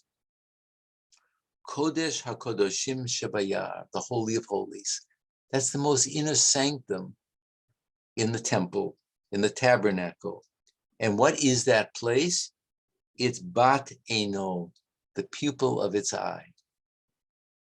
So you tell me whether this is secular or religious poetry, right? That inner place of Bat Eino is, it's not just his eye, it's the innermost place of divine sanctity is the eye of presence that's looking out. It's a providential sight coming from God. In other words, that my vision of things, in a sense, is also the projection out of the eye of God from the holiest of places. It's not just me forming images in my reflective pupil, but it's not the divine name that's in the center of being. It's not God as such, because he's seeking God, Elohai, my God. But for the poet, the center now of his being is the pupil of its eye. It's not just the pupil of the eye of the forest, not just the pupil of the eye of the pool. It's the pupil of the divine eye that's in the Holy of Holies. They're all collapsed together, which in a certain sense brings us back to the notion, is that eye the eye that reflects the entire world back out to me? Or is that my eye? Is my eye the divine eye? Am I coming to myself? Am I coming to my true consciousness? Or am I coming to God? Or are the two mystically joined in some kind of special sense? Let's go on with the poem. So maybe all of you continue with the hanging of leaves. You were all of you reading it? No. Benjamin was reading. I'm sorry. Within a hanging of leaves. I think Gideon wanted to read, if I'm not mistaken. Oh, okay. Within a hanging of leaves, there is a small green island carpeted with grass, a solitary island, like a small world in itself, a tranquil, holy sanctuary hidden between the shade trees, forest ancients, broad-foliaged, heavy-crowned. Its ceiling, a small blue dome, suspended over and actually imposed upon the trees, its floor glass, a pool with clean water, a silver mirror framed in moist grass. Within it was another world, a second world, and in the center of the dome, as in the center of the pool, facing each other, two agate gems were fixed, agates large and shining, two suns. And as I sat there at the pool's shore, visioning the riddle of the two worlds, twin worlds, not knowing which of them comes first, bending my head under the blessing of the ancients of the wood, dripping shadow and light, resin and song, I clearly felt a silent flowing, a kind of new and fresh abundance in my soul. My heart, thirsting for the great holy mystery, continued to fill with silent hope, as if demanding more and yearning for revelation of the near presence of Elijah. And as my ear still strains and hopes, and in its sacred desires my heart trembles, pines, expires, the voice of the withdrawing God bursts suddenly out of the stillness, "Where are you?" And all the pleasant places of the forest fill with amazement. The tall firs, the supple dwellers, look at me with great majesty, wondering silently as if to say, "What is he doing among us?" Okay, so before we come to the climax, I think we'll go looking at the Hebrew. I'll pick up on some phrases now. But I want you to keep in mind the sacred resonance of the language, because the poet is now going to enter a mystical death and a change in poetic consciousness. We had talked a couple of times ago about a mystical death, and here he's going to use that language of spiritual and mystical death as poetic inspiration and the transformation of his consciousness. So I want to just pick up a couple of, when it talks about within a hanging of gardens, it doesn't help, because it's mibeit la parochet is talking about the curtain that hangs over the Holy Ark. From within that. So he's gone beyond now the Holy of Holies. He's gone not into that space, but even towards that inner core of the Holy of Holies. Mibeit la parochet, which only the high priest can go in one time a year on the Day of Atonement and only recite the holy name of God. Mibeit la parochet shel ha'alim. I don't know whether this is a kind of remarkably elusive thing, but within that of the alim, which are the leaves, but it's already, there's an echo of the divine, right? The elim, the alim, because the poet is finding this mystery in the world of nature. Sham, there is a place that's Rafud Desha. In the Song of Songs, the chariot is Rafud Ahava. It's cloaked with love. It's embossed with that. And this island is Ke'ein Olam, Katon Bifnei Asmo. It's an inner world by itself. Again, this language of I. It's like, here he's playing on the word I. It's like a small island, a small world. But Ke'ein is picking on the ayin of the I. It's a Devir Kodesh. So this again is the deepest entry point in the Holy of Holies of the temple, is a Devir. It's often translated by using the Greek term aditum. It's the deepest place of sanctity, right? That he's talking about. So he's using all of this language of himself as it were a kind of priest who's entering into the Holy of Holies. That the forest itself is the sanctum of a tabernacle. And he's going deep inside to a holy moment, to the center of centers, to the divine center. And then he goes on and he says that it's like this pure pool, a pure glass, a pool in clear water. All of these are images that appear throughout rabbinic mystical literature. I can't go into that. And it is an olam katon, olam sheni. So this is what the translation will be. It's a microcosm. The world that's seen through reflection is a microcosm of the cosmic world. One can pick up the traces of God in one's soul. One picks up the traces of God in one's eye. It's reflected naturally in the pool, but the pool now is just this image of my awareness, of my consciousness. It's an olam katon. It's a world in miniature. The difference between microcosm and macrocosm is only in consciousness. It collapses. And in the middle of this is the pool. And the two worlds reflect each other. Which is the true world? The sun that's coming from the outside or the sun that's reflected in the pool? They are mirror images of each other. Which is giving rise to the other? Is it the imagination from the inner eye of the pool that's creating that outer eye? The sun wouldn't exist if my eye could not perceive it. Or is it the eye that is the sun that's affecting my eye? Where does, he's speaking poetically, he's not speaking in terms of, as an ophthalmologist, right? So he's really trying to help us see what does it mean to sense the outer and the inner simultaneously. Shnei shmashot. And then he sits there, as the poet sits there, and he dreams the dream of two worlds in which he is the connecting point.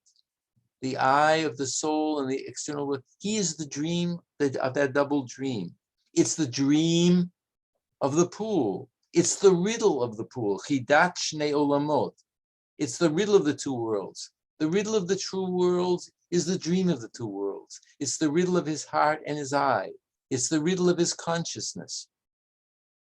And then he, without knowing which of the two precedes, right? That's the whole thing we've been talking about. Is it the external that causes the internal? Is the internal that creates the, it's irrelevant at this point. So he bends his head. The language here is the language of a certain kind of posture that Jewish and also Sufi mystics entered into, that at least they adopted this from in northern Egypt, of a certain way of bending one's head between one's knees in a certain type of breathing technique that created a certain kind of consciousness. And he feels the light and the song and the resin and the song. And then what he feels the birth of God's presence within him. He feels the birth of poetic language. He becomes the voice of that. Hayiti margish ba'alil b'nevoah cheresh. It's impossible to translate it. I began to feel ba'alil, somehow in a pure way, in a pure filter, Binvoa cheresh, the kind of a silent flowing. But Nivoa also has allusions to divine revelation. Lahabia has Linboa, it's a divine revelation that's happening to him. Ke'ein shefa ranan, that's the divine efflux, it's the flowing. The shefa is the mystical overflow that we know from Neoplatonism, from the Jewish language, from Christian and Islamic. They have different terms for it, but the shefa is the word, the efflux, it's the overflow. It's the bounty that flows out from the divine source. Ke'ein shefa ra'anan, chadash el nishmati, a kind of new and renewing, inspiriting into my soul. And then it filled me with a silent yearning, demi tochelet, a kind of a silent longing. Ki'ilu hu tovea od va'od u'mitzapeh legilui shechina. And the heart is being filled with the revealing of the mitzapeh is mystical vision. It's inward and outward vision. There are many texts that deal with that, and the revelation of the Shekhinah and Elijah. Two different ways the rabbinic literature talk about different qualities and states of meditative consciousness, yearning. And here's what I want to at least come to at this point, maybe, and then maybe we'll take a break before the end, come back to the climax. Uvema'ave kodsho libi yachil, and in the desiring of its holiness, in my desiring of the Holy of Holies, in my desiring of that center point, in my desiring of that source of divine overflow, in my desiring of that silent radiance. What does he say? Libi yachil, yichle, yigva. So you can hear the pun on yachil and yichle that picks up on the preceding line, miyachelet, longing. My heart yearns and dies. It's a mystical death into the sound and the overflow of the divine presence. The poet is using now the language that goes back to, for sure, 11th and 12th century Jewish Spanish mystics, but it comes into but it's the language of Yehuda Halevi, it's the language of other poets who yearn to die into God's kiss, who yearn to die into God's presence. And now this moment of poetic inspiration, there's a flowing, it's the flowing beyond being that flows through him. And he dies to himself because the flow is his true reality. It's not a physical death, it's a spiritual death because he has been suffused and transformed in consciousness. He's been changed. That is the Gilui Shechina, it's the revelation of the Shechina, of absolute immanence. It's the Gilui of Eliyahu, which is a higher level of revelation, of images and transformation.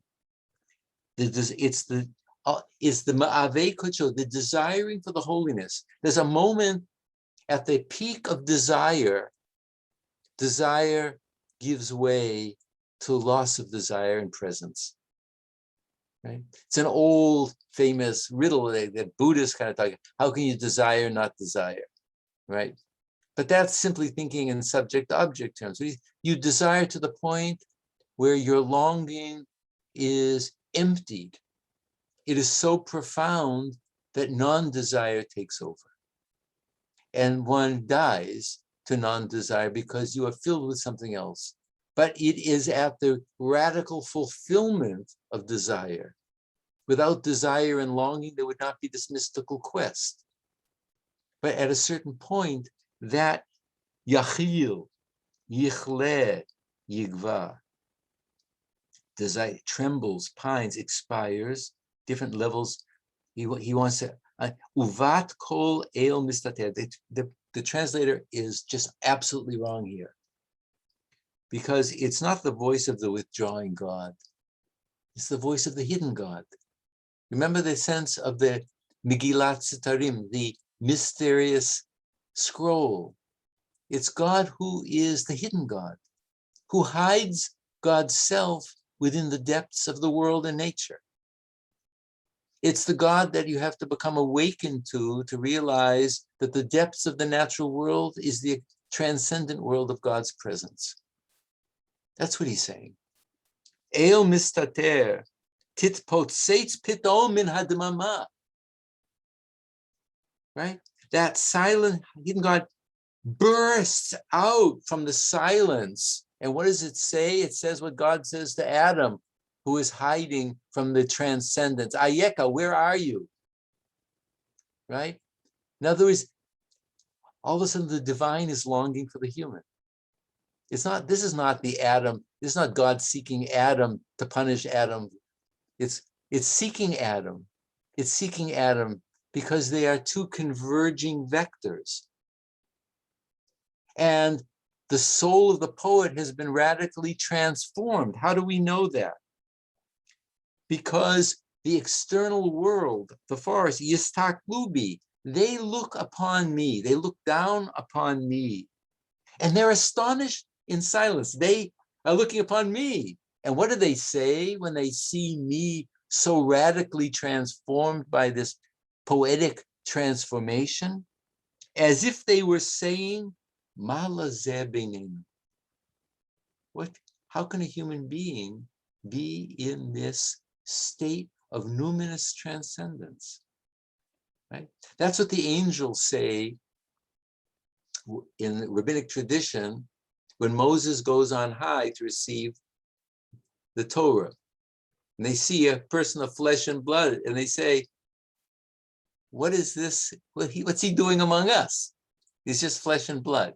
And he's used that imagery, which also, I think I alluded to last time, is an allusion that appears in the nature and mystical poetry of the 11th century Jewish Arab poet Ibn Gabirol from Mallorca.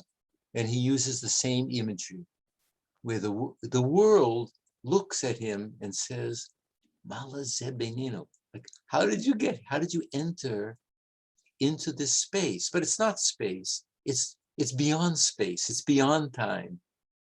The holy is not in space and time. The place of the eye of the world is other than space and time. But what's amazing here is that it's as if, what is the voice that comes to him when he dies? It's an acknowledgement that he's been found by the seeking of the divine presence. He's been found. That's what he hears, Ayeka. He has been found. There's a kind of paradoxical use of this language. So let's maybe, before we get to the super climax, we'll take a short break. Like maybe you'll go over, I have 10 off, let's take 10 minutes. Go back over this. I'm mixed feelings of breaking at this point, but I want to get to the last part with kind of a different kind of energy.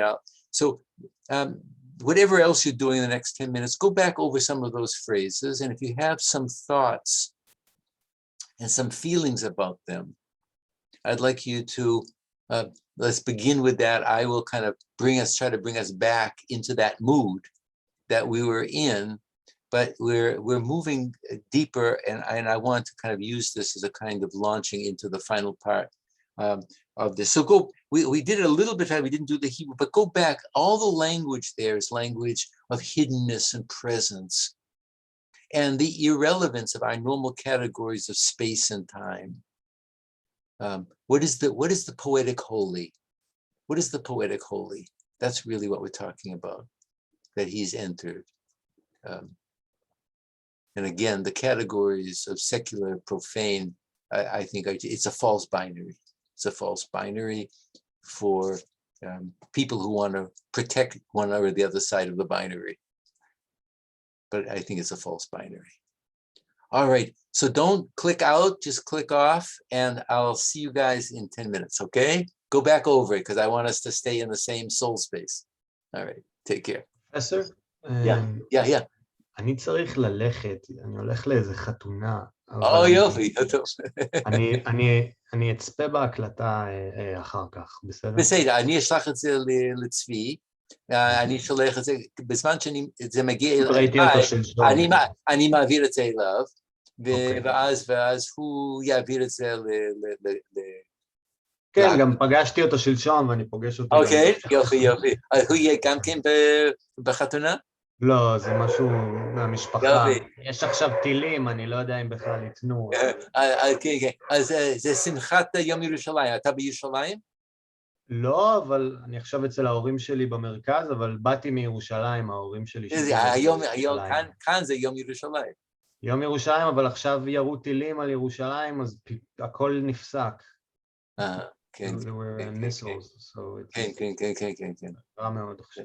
לקראת מחר, כן. כן, עכשיו, היום זה היה הצעדה בהר הבית. יופי. אוקיי, אז תהנה ונמשיך פה בשבועיים, נתראה בשבועיים. בסדר. להתראות איתו.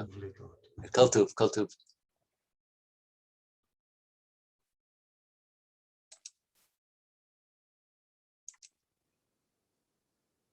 All right, so before we continue, anybody want to pick up on anything we said before, as we were sort of in a state of mystical ecstasy, or at least on the cusp of this? It's hard to believe that people read this in secular terms, but so it goes. But you can see the power of the use of the language of scripture and rabbinic tradition and mystical tradition and medieval mystical poetry, flooding through Bialik's consciousness, and the language of revelation. He's using the language of revelation that's what's flowing, that's flowing through him, and he has to. He returns, as we'll see, to a certain kind of unitive state at this great moment. We'll see,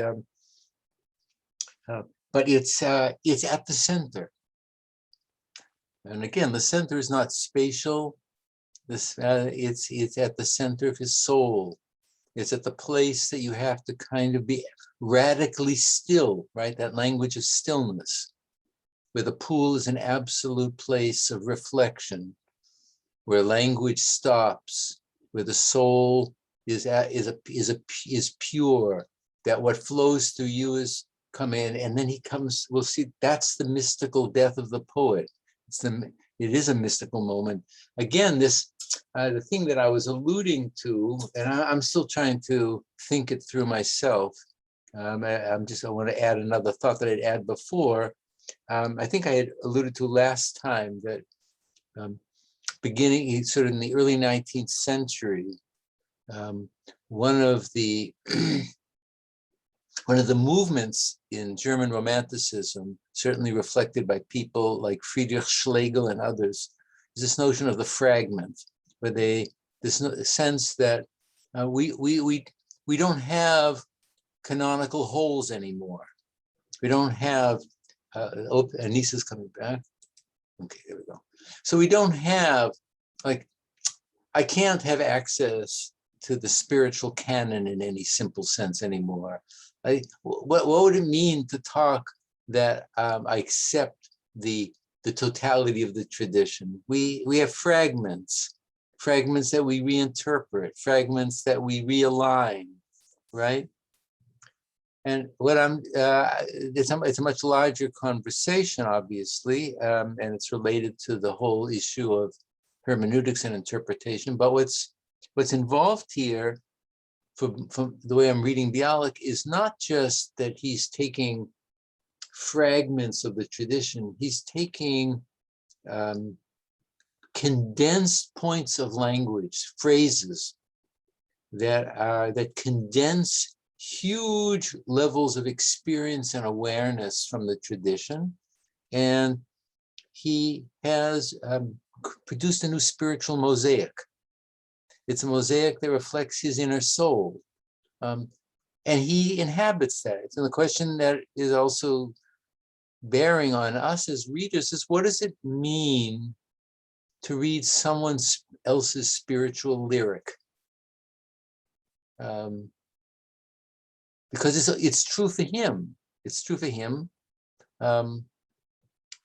So at least I would say is the one thing to be thinking about, at least the way I would be thinking about it, it's true for me as a possibility, right? It's true as a possibility. What he now holds open is something more that I couldn't have, a convergence of images and language that I might not have thought about myself. It's not, the lyric of Bialik is not me, obviously, but it's an awakening. It's a spiritual awakening to begin to think and dream and imagine a slightly different way. And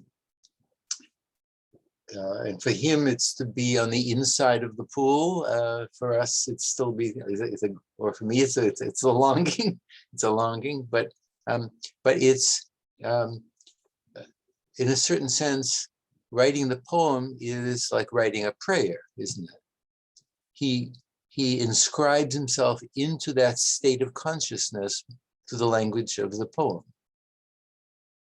The words of the poem is the language of prayer insofar as it brings him into a new state of presence, or it's a yearning for that presence through the poem.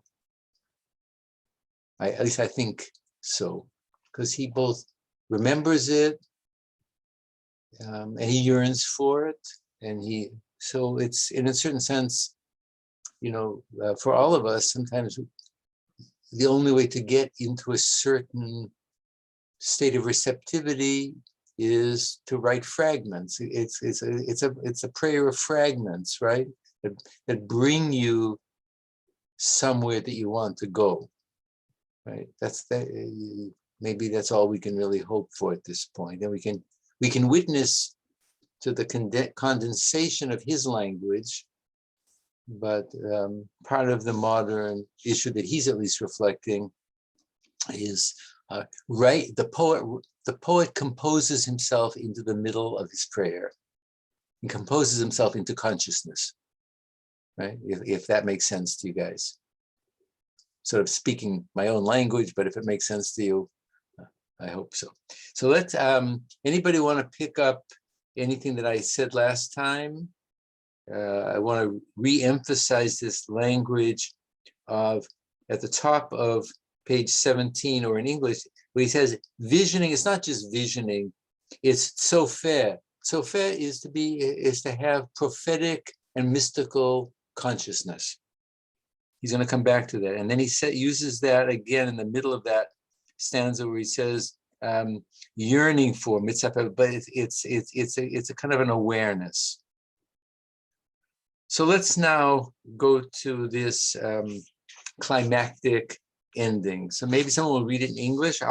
Anybody want to read? And then we'll have someone if they want to read it in Hebrew, or else I'll read it in the Hebrew if you want. And then we'll go. So who would like to read this last? There exists a silent, immanent language. Who'd like to read that for us? Great, Timna, please. There exists a silent, immanent language, a secret tongue. It has no sound, syllable, only shades of hues, enchantments, splendid pictures, hosts of visions. In this tongue, God makes himself known to those his spirit chooses. The royal emissary of the world reflects upon his thoughts. The artist creator embodies the thought of his heart, and in it finds the solution of the unexpressed dream.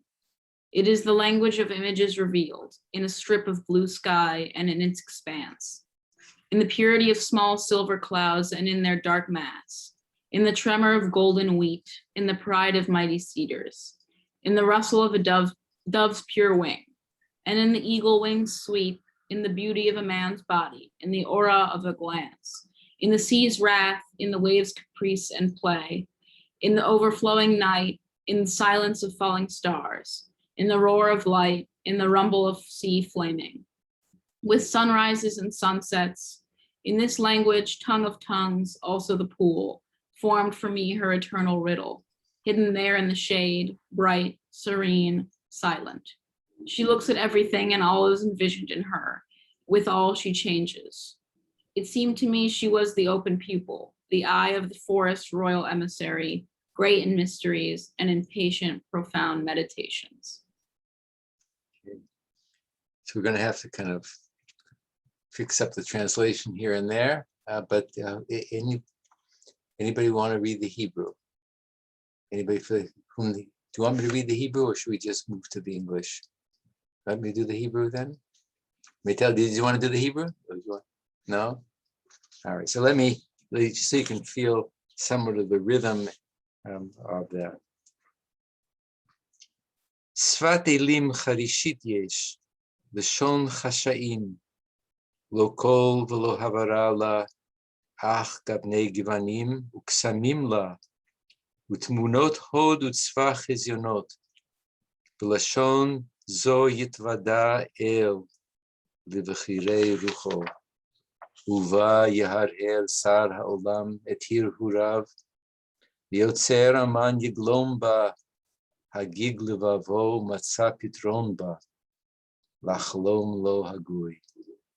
Halohi lashon hamarot, shemitgala, befas rakia techelet uvamerchavav, bezo chavive chesef uvashchor gal mehem, beretet kamat paz, uvegeut erez adir, berif ruf kanaf tzachora shel yona uvemutot kanfei nesher, bifi gave ish uvezohar mabat ayin, bezaaf yam, b'meshuvat kalav uvischokam, b'shifat leil b'dmi kochavim noflim uverash urim nahamat yam shal havot, shel zrichot shemesh ushkiotav, b'lashon zo, lashon halashonot, gam habrecha lichada et chidata haolamit, chavuya sham batzeo,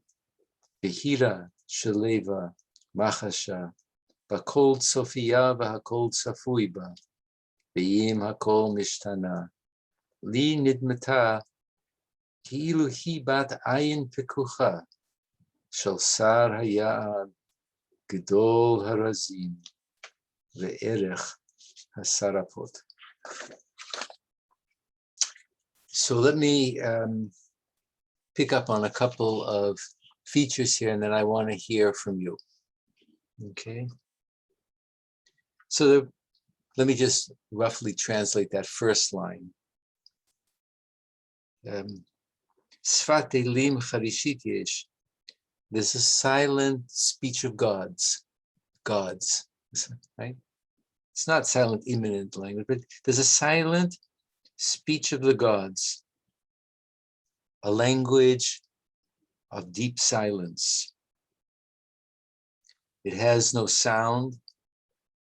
It has no syllable, no sonority, but it has colors, right? So he's already here. For those of you who have a biblical ear, you can hear the language of the book of Kings, chapter 19, when Elijah sees the vision, and the vision passes over Elijah, and he says that there was no voice, but there's only kol d'mamadaka, a secret silent sound, like it was an after sound, right?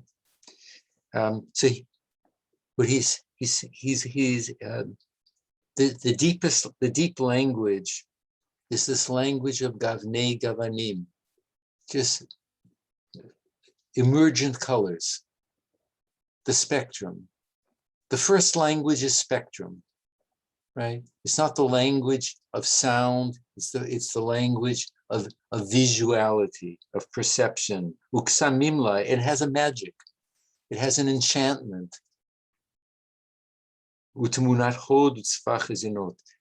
And it itself are visions of transcendent grandeur and visions of the whole of holy elements. Already here's this language of this vision of a transcendent.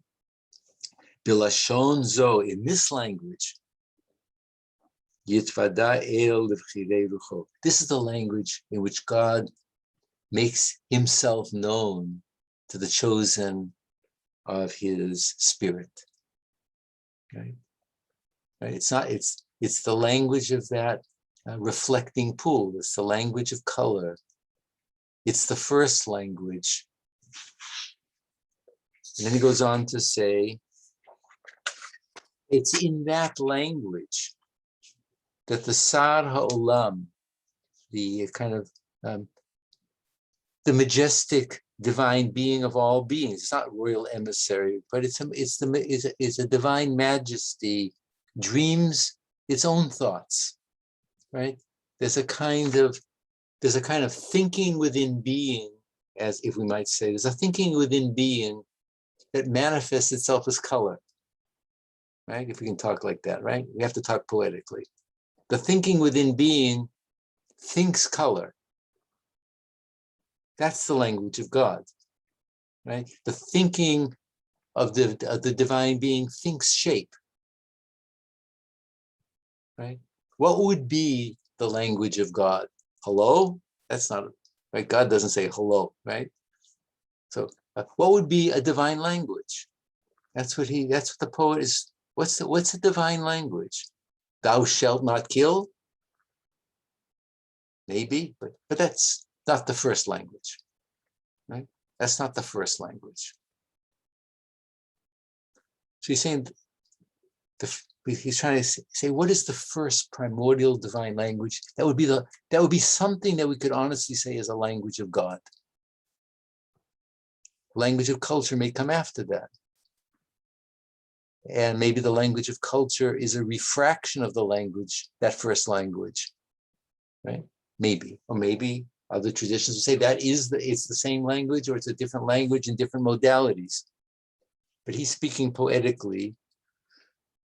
V'yotzer aman yiglom ba hakigei levavo. The Yotzer aman he's alluding back to two images about God as creator here. Yotzer is God who is Yotzer Bereshit, who creates creation. That is that's a biblical term, Yotzer, from the book of Isaiah. It appears in the prophets. It appears in rabbinic literature. And Aman, as a craftsman, is one of the terms that are used about God in the opening midrash on the book of Genesis, the interpretation. So he's combined them together in this remarkable way. Yiglomba embodies them. So in a certain sense, God's being is an exteriorization of an inner embodiment, right? Umatsa pitromba lachlom lohagui. And that is, so there's a kind of an inner dream of God that in the depths of being that comes to expression, right? What we see is that expression of a deep dream of being coming into being. That's in a certain sense what he's saying in his language. Halohi lashon hamarot. Is that not the language of images, of colors, of forms? There is revealed that appears in the blue, the shining blue, right? In the silver, in the darkness, in the golden colors, in the dark shades, and etc. That he's giving us. It's the spectrum. It's the spectrum that even precedes the shaping of the spectrum. It's a kind of a first consciousness. The language of language is how do you read that? The way you read that will affect your culture. How you read that primary language, right? So do you read the images and the light is simply the background, as if those were the kind of shapes of letters on a page? Or is it the light that's the true mystical language? And we have to learn how to read that. In Jewish mysticism, there's a whole tradition. You have the black letters on the white page, but the mystic knows how to read those white spaces. That's a secret language. It's a hidden language. But it calls us to a certain level of consciousness, doesn't it? Right? You don't know what's foreground and background. We think that foreground is really foreground, but maybe background is foreground. And we don't know how to read the foreground, which is background. But it's also the foam of the sea. It's also the movement back and forth of the waves, right? It's the silence of the night and the quiet of the stars, etc. All of these, it says, B'lashon zo, in this language, Lashon halashonot, the language of languages. Also the brecha, the pool, is riddles its riddle, its eternal riddle, right? Because the pool is pure mystic consciousness, isn't it? The pool is the pure mystic consciousness. What it receives is the riddle of being. You can't give a language to it. It is the riddle, the mystery of being. It dreams the mystery of being.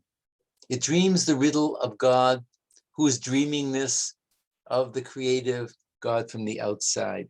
In this language, Bakol Sophia, what is that? Now he's coming back to this language of visioning of Tzofeh. Bakol, so he's playing on a whole series of rabbinic passages that I can't go into here. But what he's saying, Bakol Sophia, Bakol Safuiba,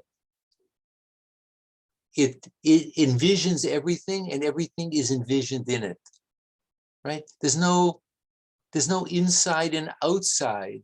There's no inside and outside for the mystical eye.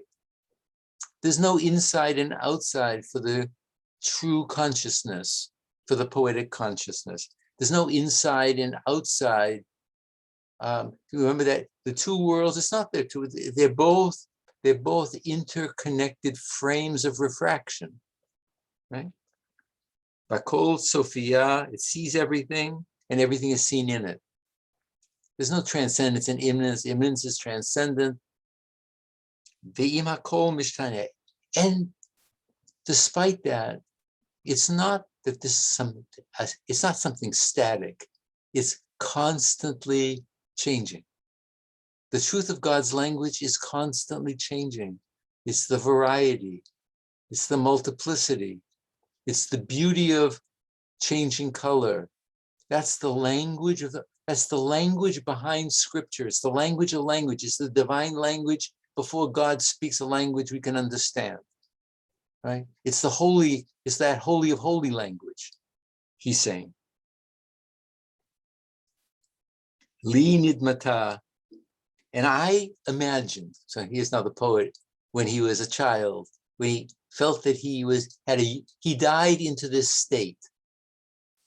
And in this death state of spiritual poetic consciousness, he still has poetic imagination, right? At another level, obviously. Otherwise, he wouldn't talk as a poet. So he's revealing to us the the difference between the poetic imaginary, the poetic imaginary comes from this deep mystical state, and the images, if they're true images, come from this divine poetic imaginary. They're not just projections from his own messed up self, right? They come from this deep divine imaginary. Linid mata, I imagined, she says it seems to me, but it's deeper, because don't forget the nidmata, it seemed to me, that was the language we said, and I saw the vision of the clouds like heavenly chariots, right? That was that same language from Ezekiel. It seemed to me like he, the pool, the third from the last line, li nidmata. So again, this final trace of the eye. And in this third line, there's a trace still of the eye. And it seemed to me, linid mata.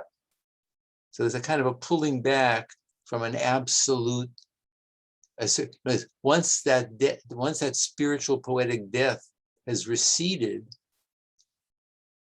there's again similitude. Maybe you can't escape similitude. Once you come back to language, you have to be aware of similitude. Otherwise, you're an idolater. Right? At the moment you come back, you have to come back to the awareness that it is like this. Because if you say it is this, you're an idolater. So as soon as he comes from that mystical transformation and he speaks to us, yes, it's this likeness. It's this likeness. Linid mataki iluhi, namely it, namely the pool. Bat ayin pekucha. It was an open eye. Remember, now it's not just the eye of that child that's blinking and flashing with the lightning, but it's the eye of the Sar Haya, right? The tutelary divine being of the forest. It's the divine tutelary presence. It's the genius of the forest, right? Gedol Harazim, magnificent in mysteries. Right? Ve'erech hasarapot, and extensive in meditative brooding. So that's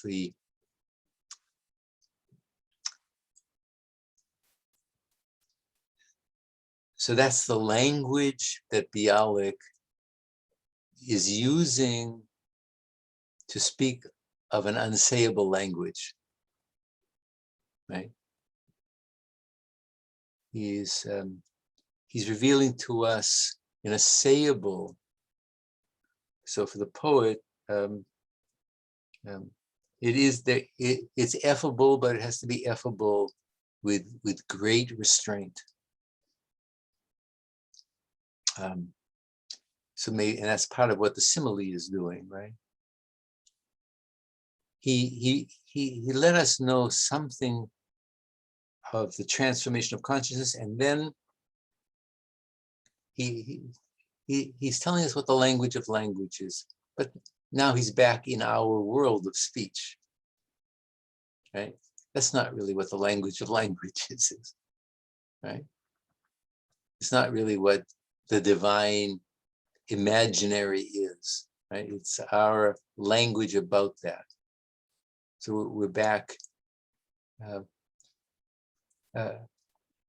So I think, I don't remember where he said this. Maybe this would be the image I'll use to close this part and get you a description. I'm trying to remember where. I think it was in one of the conversations that it's someone asked Bialik, what is poetic speech like? So in this kind of context, can you really say can you say that depth?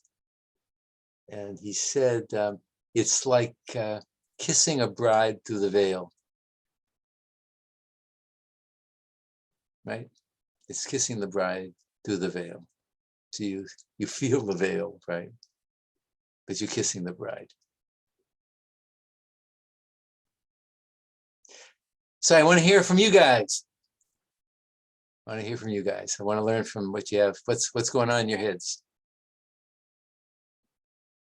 Anybody? I'm wondering why in the previous, before the last portion that you read now, there is that moment where it seems that God speaks and he's being called, right? So Yeah. he switches from, let's say, visual imagery to the voice, right? That he is called. And then, I don't know, maybe it would be too far to say that the last portion is, in a way, him somehow echoing that call, that voice. I think, yeah, I agree. That's the paradox of the poetic voice, right? There's something, he's revealing to us the lyric of his soul, but it's not the primary voice of God. It's the voice of the poet, ultimately. Yeah, but doesn't he want to approximate as much as possible in a mediated and indirect way that primordial voice, as much as he's aware that it's never unmediated or unfiltered, but there is something of that gushing, both visual and it's all, as you said, it's dying,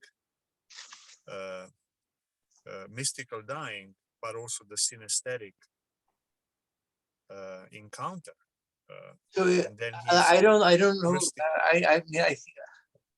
I don't know how to answer that, Adrian, except to say it's that gushing and the sounding as it comes to him. It's at that point it's again mediated, but yeah, he's giving us a sense of by saying that you can't distinguish between the outer and the inner, the transcendent, the immanent. He's daring to say that something that he witnesses to in language is the truth of the truth in language. But he keeps his Jewish bearings. He knows when to keep quiet. At least that's my sense.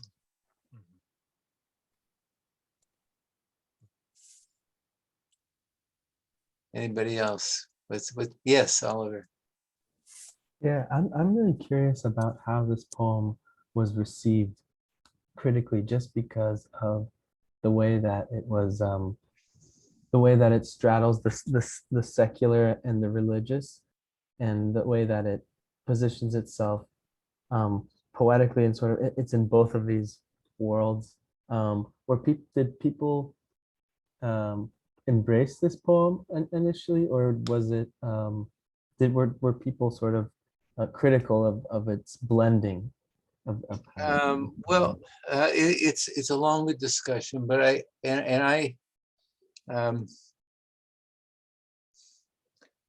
a lot of the earlier discussions about Bialik in this regard project onto him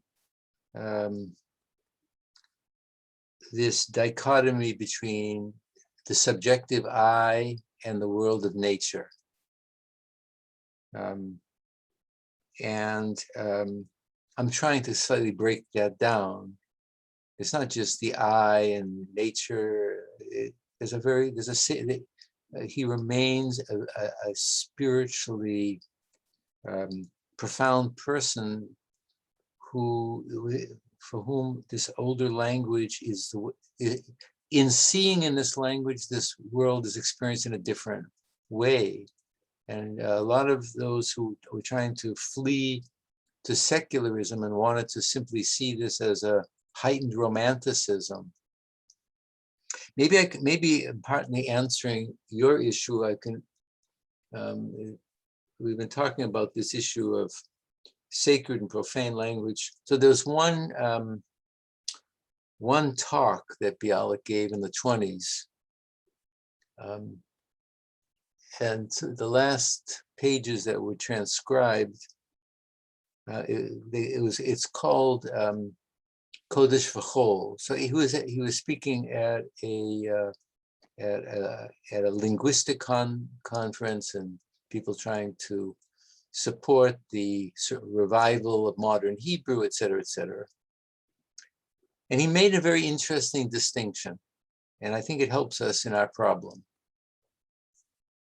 he made the distinction. So he made the distinction. He said that Lashon Chol, which we would call secular language, he said that's the language of utility, the public language of utilitarian need. I go into the store and I say, do you have bread, right? And we have to communicate. And so it's a language that's a public language. It's a communicable language. It can be very flat. If I mean by bread something of some mystical substance, the person would think I was a little bit batty. So they have to know that I'm talking about some kind of wheat and dough and all that kind of stuff, and that it's wrapped up and it's Wonder Bread and whatever. So he said, he makes a distinction, and he said that if you simply talk like that, your soul is going to be like that. If that's the only way that you ever talk and think, then everything is going to be a kind of public language of utility and exchange. You know, that language has currency and value only insofar as there's an exchange value to it. Right? You think about it in monetary terms. I'll say this and you say that, and then we communicate, and I'll ask for food and you give me food, and you're not going to give me a drink. And, you know, and I'll say you, and you know that I'm not saying something else, right? There's a kind of exchange value. But he said, what do we do in the contemporary world for those who have stepped outside of traditional belief, or for whom traditional belief is not in their mother's milk anymore, right? You have to get bottled milk somehow from the store. You don't get it from your mother's milk. Yeah, you know, you go to the library and you take a bottle down, you try to drink and you say, oh, I don't understand Tibetan, so it's not my milk, right? So then you take some other kind of piece of poetry and you drink it. You know, it's sour. It doesn't kind of work. It's turned rancid. I don't get it. So he said there's something. What else do you do when you're in a situation like that? He said that we have to raise that language to holiness. So how do you raise secular language to holiness? He said the difference between secular language and utilitarian language is you move from the we language, the public language, to the I voice. And you infuse the I voice with the depth of your soul. And the words that come out will become holy. So he's making a distinction between obviously the poet who speaks the I voice from an inner vision and a thing, but in a certain sense, he's answering the larger problem that we've been trying to get at, that if I use this language from the tradition, it could still be flat. If my head's flat, my ear's flat, but if I speak it from the depth of my inner being, not just my subjectivity, but I speak it from within, right? That something flows through me, the product will be holy, right? So it's a very unique form of what holy language can be now for the modern person. He's sort of saying that the language of tradition has to still be infused by a certain kind of spiritual focus, or afflatus, or inner being, right? But I think that the language that, and it wasn't just him, there were others who came to the land of Israel, and they came with certain visions of what language could do to create a new consciousness. And they found that the language was simply being politicized, or was turned into agricultural language, or was turned into political language, it was turned into all the things of, all the words that had to be made for how do you build a house, right? And there was this fear that the whole original romantic Zionist dream was being lost. And he represents that deeper dream that language is the transformation of culture, and resisted the trivialization of language even in the secular context. And there are others who shared that, but that would take us a little bit farther afield. But he remained, although he spoke for the people. Here we see that he's speaking from the holy language of the self, of the renewal of religious lyric. I see that Jonah has his hand, although he's dark. You're dark, Jonah. Yeah. That means Yeah, sorry. you're in a mystical state. I get it. You know, I just wanted to just that conversation, and I'm Yeah, sure you only have a hand. Is that the idea? Okay. All right. it reminded me of, and I want to make sure I'm recalling it correctly, just like the Jewish notion that I think through like the Middle Ages, there was the conception that Hebrew, like, or not really modern Hebrew, but whatever, like quasi-rabbinic Hebrew was acceptable for like Torah study and things like that. But then there was also the development of things like Yiddish and Ladino that govern like the more mundane. Right. So I'm wondering, like, do you think Bialik kind of saw modern Hebrew as like an extension of that, or as an entire entity entirely? Well, you have to realize that he was part of the renewal of language. Some of his poetry are filled with neologisms. In other words, his consciousness was so layered with the layers of language that he was able to kind of bring this language into the modern world. But he was aware that the language of utility by itself would be limited and distorting and corrupting. And he didn't have, it wasn't the sense of sacred language in that sense. So even to this day, certain religious people will only speak a kind of rabbinic Hebrew on the Sabbath, and they'll only study sacred texts. In other words, it's a way that that language is affecting an elevation of consciousness. Bialik is trying to transform a secular culture and give it new spiritual depth. So you're right in a certain sense, but he's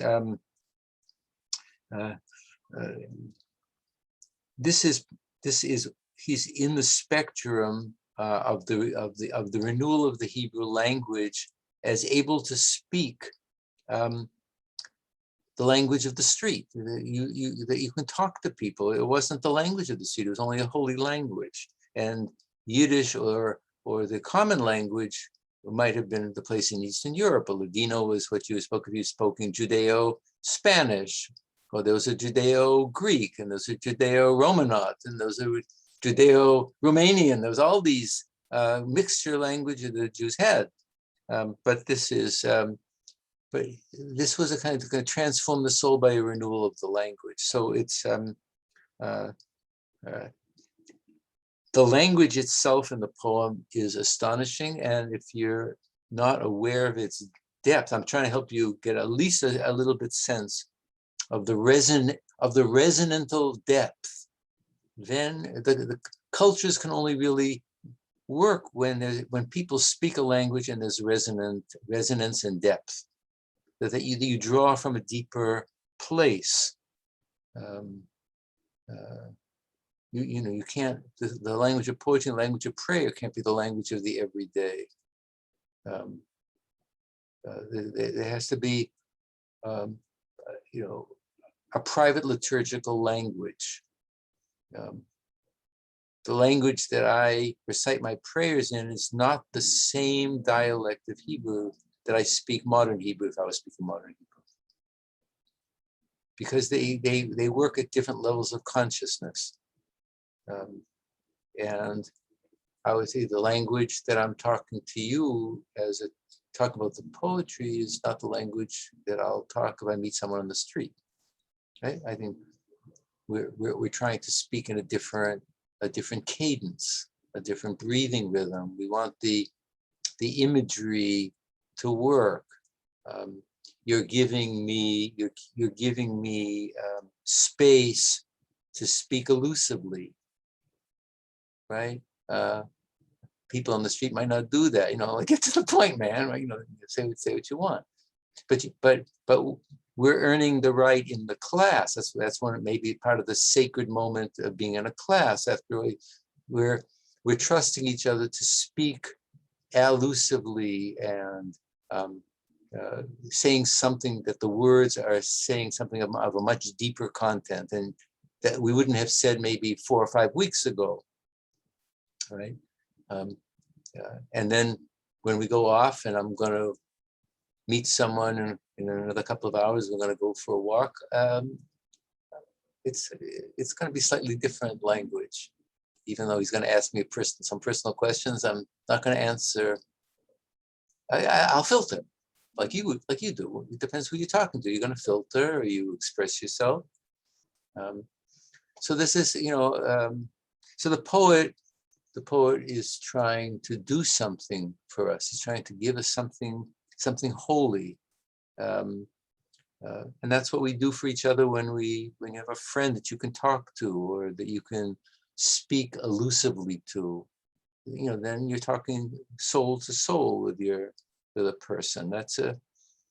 Those are holy moments within the secular context, and you have to you earn that, right?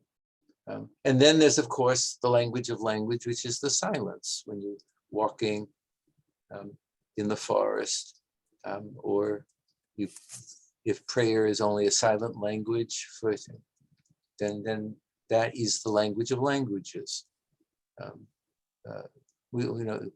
think we live at multiple lexical levels, and we talk at multiple lexical levels. I think maybe part of our education, or maybe one of the things that I try to take seriously as a teacher, is to make us aware of that. They may help you who are younger than I am to be more aware of that, the implications of speaking at different lexical and spiritual levels, or that realizing texts have those things, right? That's part of what your education is about. It's not just, you know, learning facts, I hope, right? Certainly not in Chicago. Anybody else have some thoughts? Yeah, Gideon.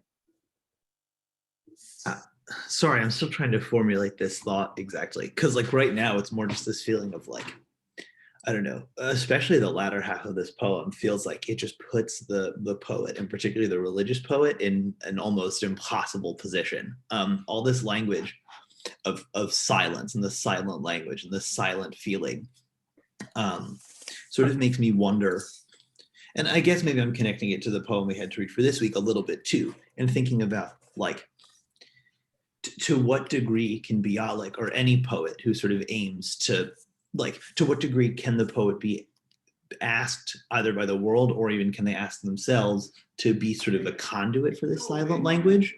Or to what degree are they simply just putting forward their expression of the feeling they have?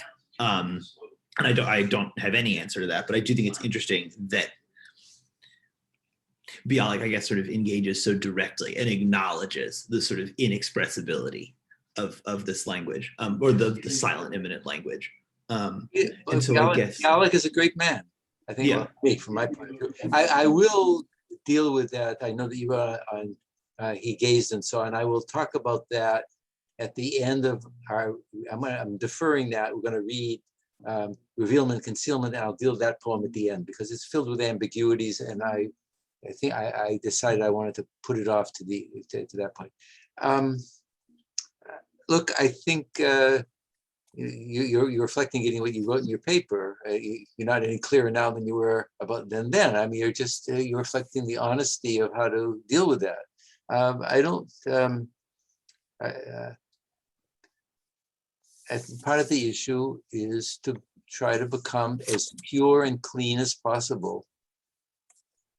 That what's being expressed is not the junk in our souls, but something pure, right? And that's what the whole educational process is, right? the spiritual process, any religious process.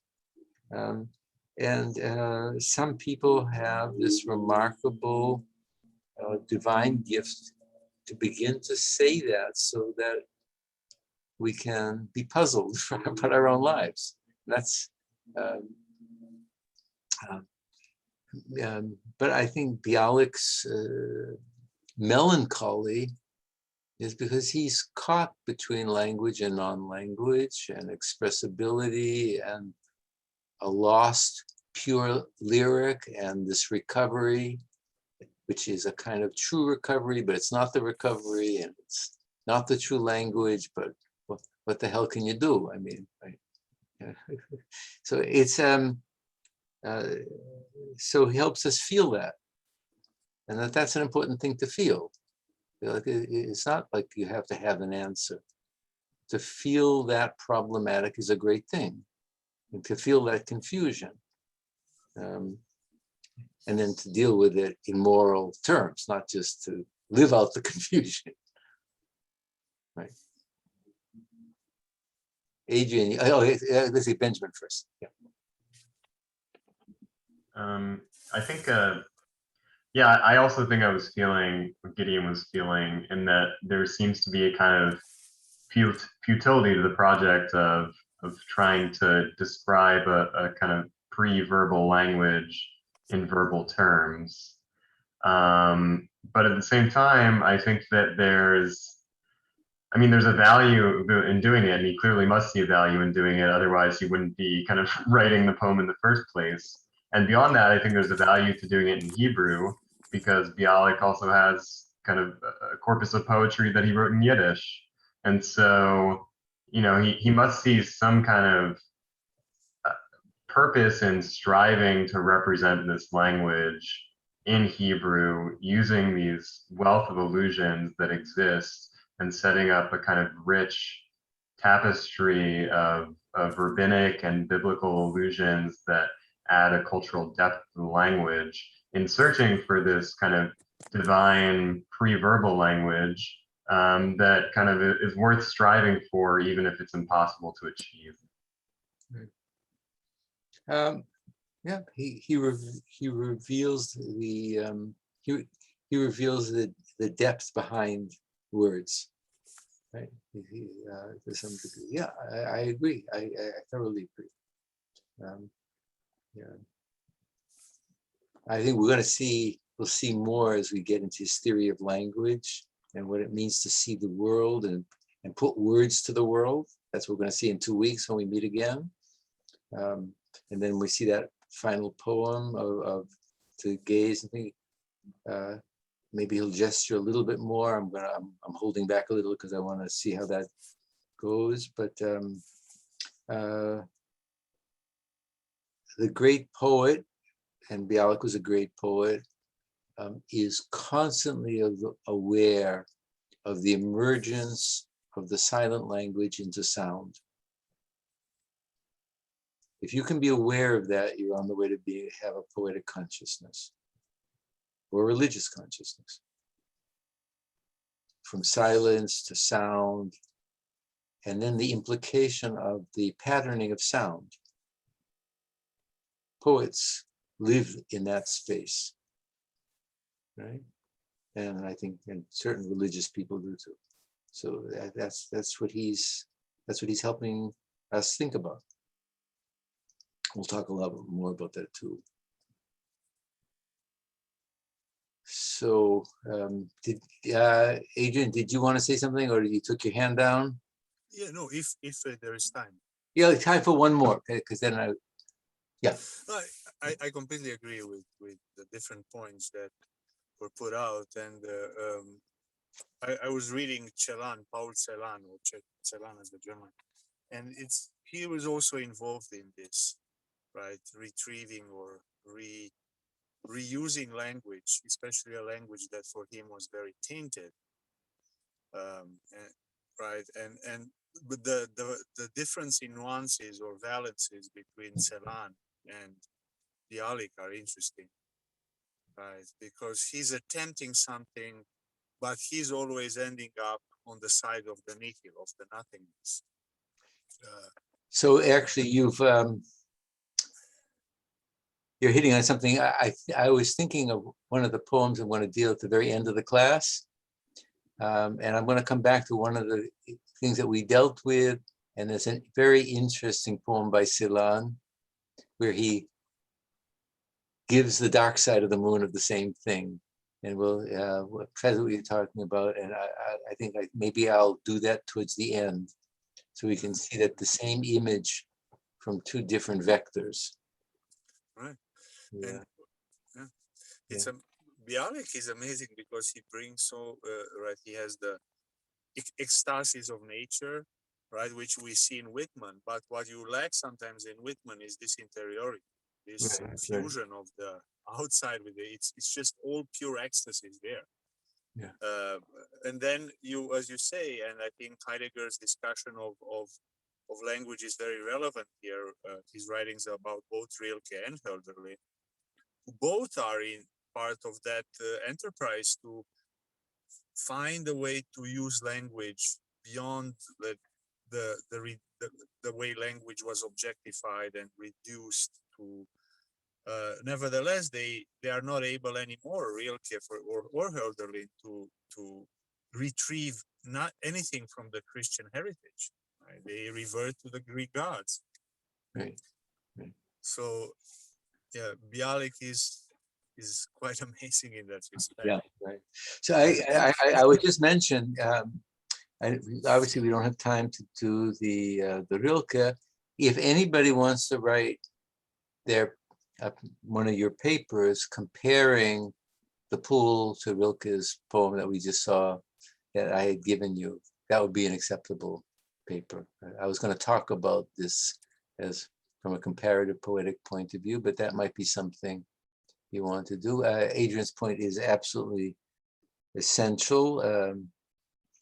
Rilke went through various stages when he was involved with the Greek church and when he went to Russia, but then at the end of his life, he was very anti-Christian. So the issue is this renewal of a spiritual language as part of the task. All right, I see, Adi, I remember that we're going to meet at this point. Let me remind you that we won't meet next week because of the Jewish holiday. We meet in 2 weeks. We'll do revealment and concealment. I'll try to remember to send another translation. And we'll then also do the poem he gazed and saw. Use the time to catch up on your writing. As I said, I will, if you want to write two of the three, if you want to write all of them on poems, that's fine. I guess I should just be maximally flexible. Everybody's different. I think that it would be a good exercise if you all try to write on revealment, concealment. It's an important essay. That might be just a way, just only dealing with the poetic images. So I hope everybody's beginning to get outside and seeing people that you care about. If not, I hope it happens soon and you do it safely, you stay healthy, and we'll see you guys in a couple of weeks. Okay, be well. Nice to talk to you. Thank you. Okay, I'm going to stay on with Adi. Take care, guys. Bye. Bye. Hi, Professor. Yeah, I had my camera off because I had randomly got this headache, and I was like, "That's all right. It's okay." I was like, "Let me just yeah, hold my head, press it without everybody seeing it." There you go. There you go. So I wrote my second reflection on so negative symbology, and I brought in Hallaj, and how he says, "I am the truth." Right. I know. Yeah, and people think he's saying he's God, and he gets accused of hulul, incarnation, etc. And I guess I just wanted to, my broad question was just why and how do mystics use the profane and use the negative. Well, I think those are two things, right? A mystic wouldn't think that there is any profane. Exactly. Yeah. And I wanted to do, or if you think it's profane, you're not at the right level of consciousness, or you have to you have to, in Jewish terms, there has to be a kind of repair or reparation of the language or consciousness or the spiritual action. It's a tikkun, it's a kind of a correction or a repair.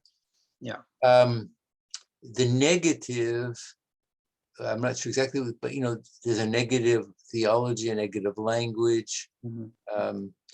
Part of that, of course, negative theology is the inability to say positively, right? If you use positive language, they say God has eyes and a mouth and speaks, right? And then that positivist language is reducing God to maybe anthropomorphic or it's a limiting language. The question is whether one can use that as a framing, but it's not this, but not that. So it's a way of realizing that we have to speak in images and language, but that the truth is deeper than language, and that by saying God is not a hand, you keep the hand issue in mind, but you say it's not that. It's not that, and it doesn't say what God is positively, but it creates a kind of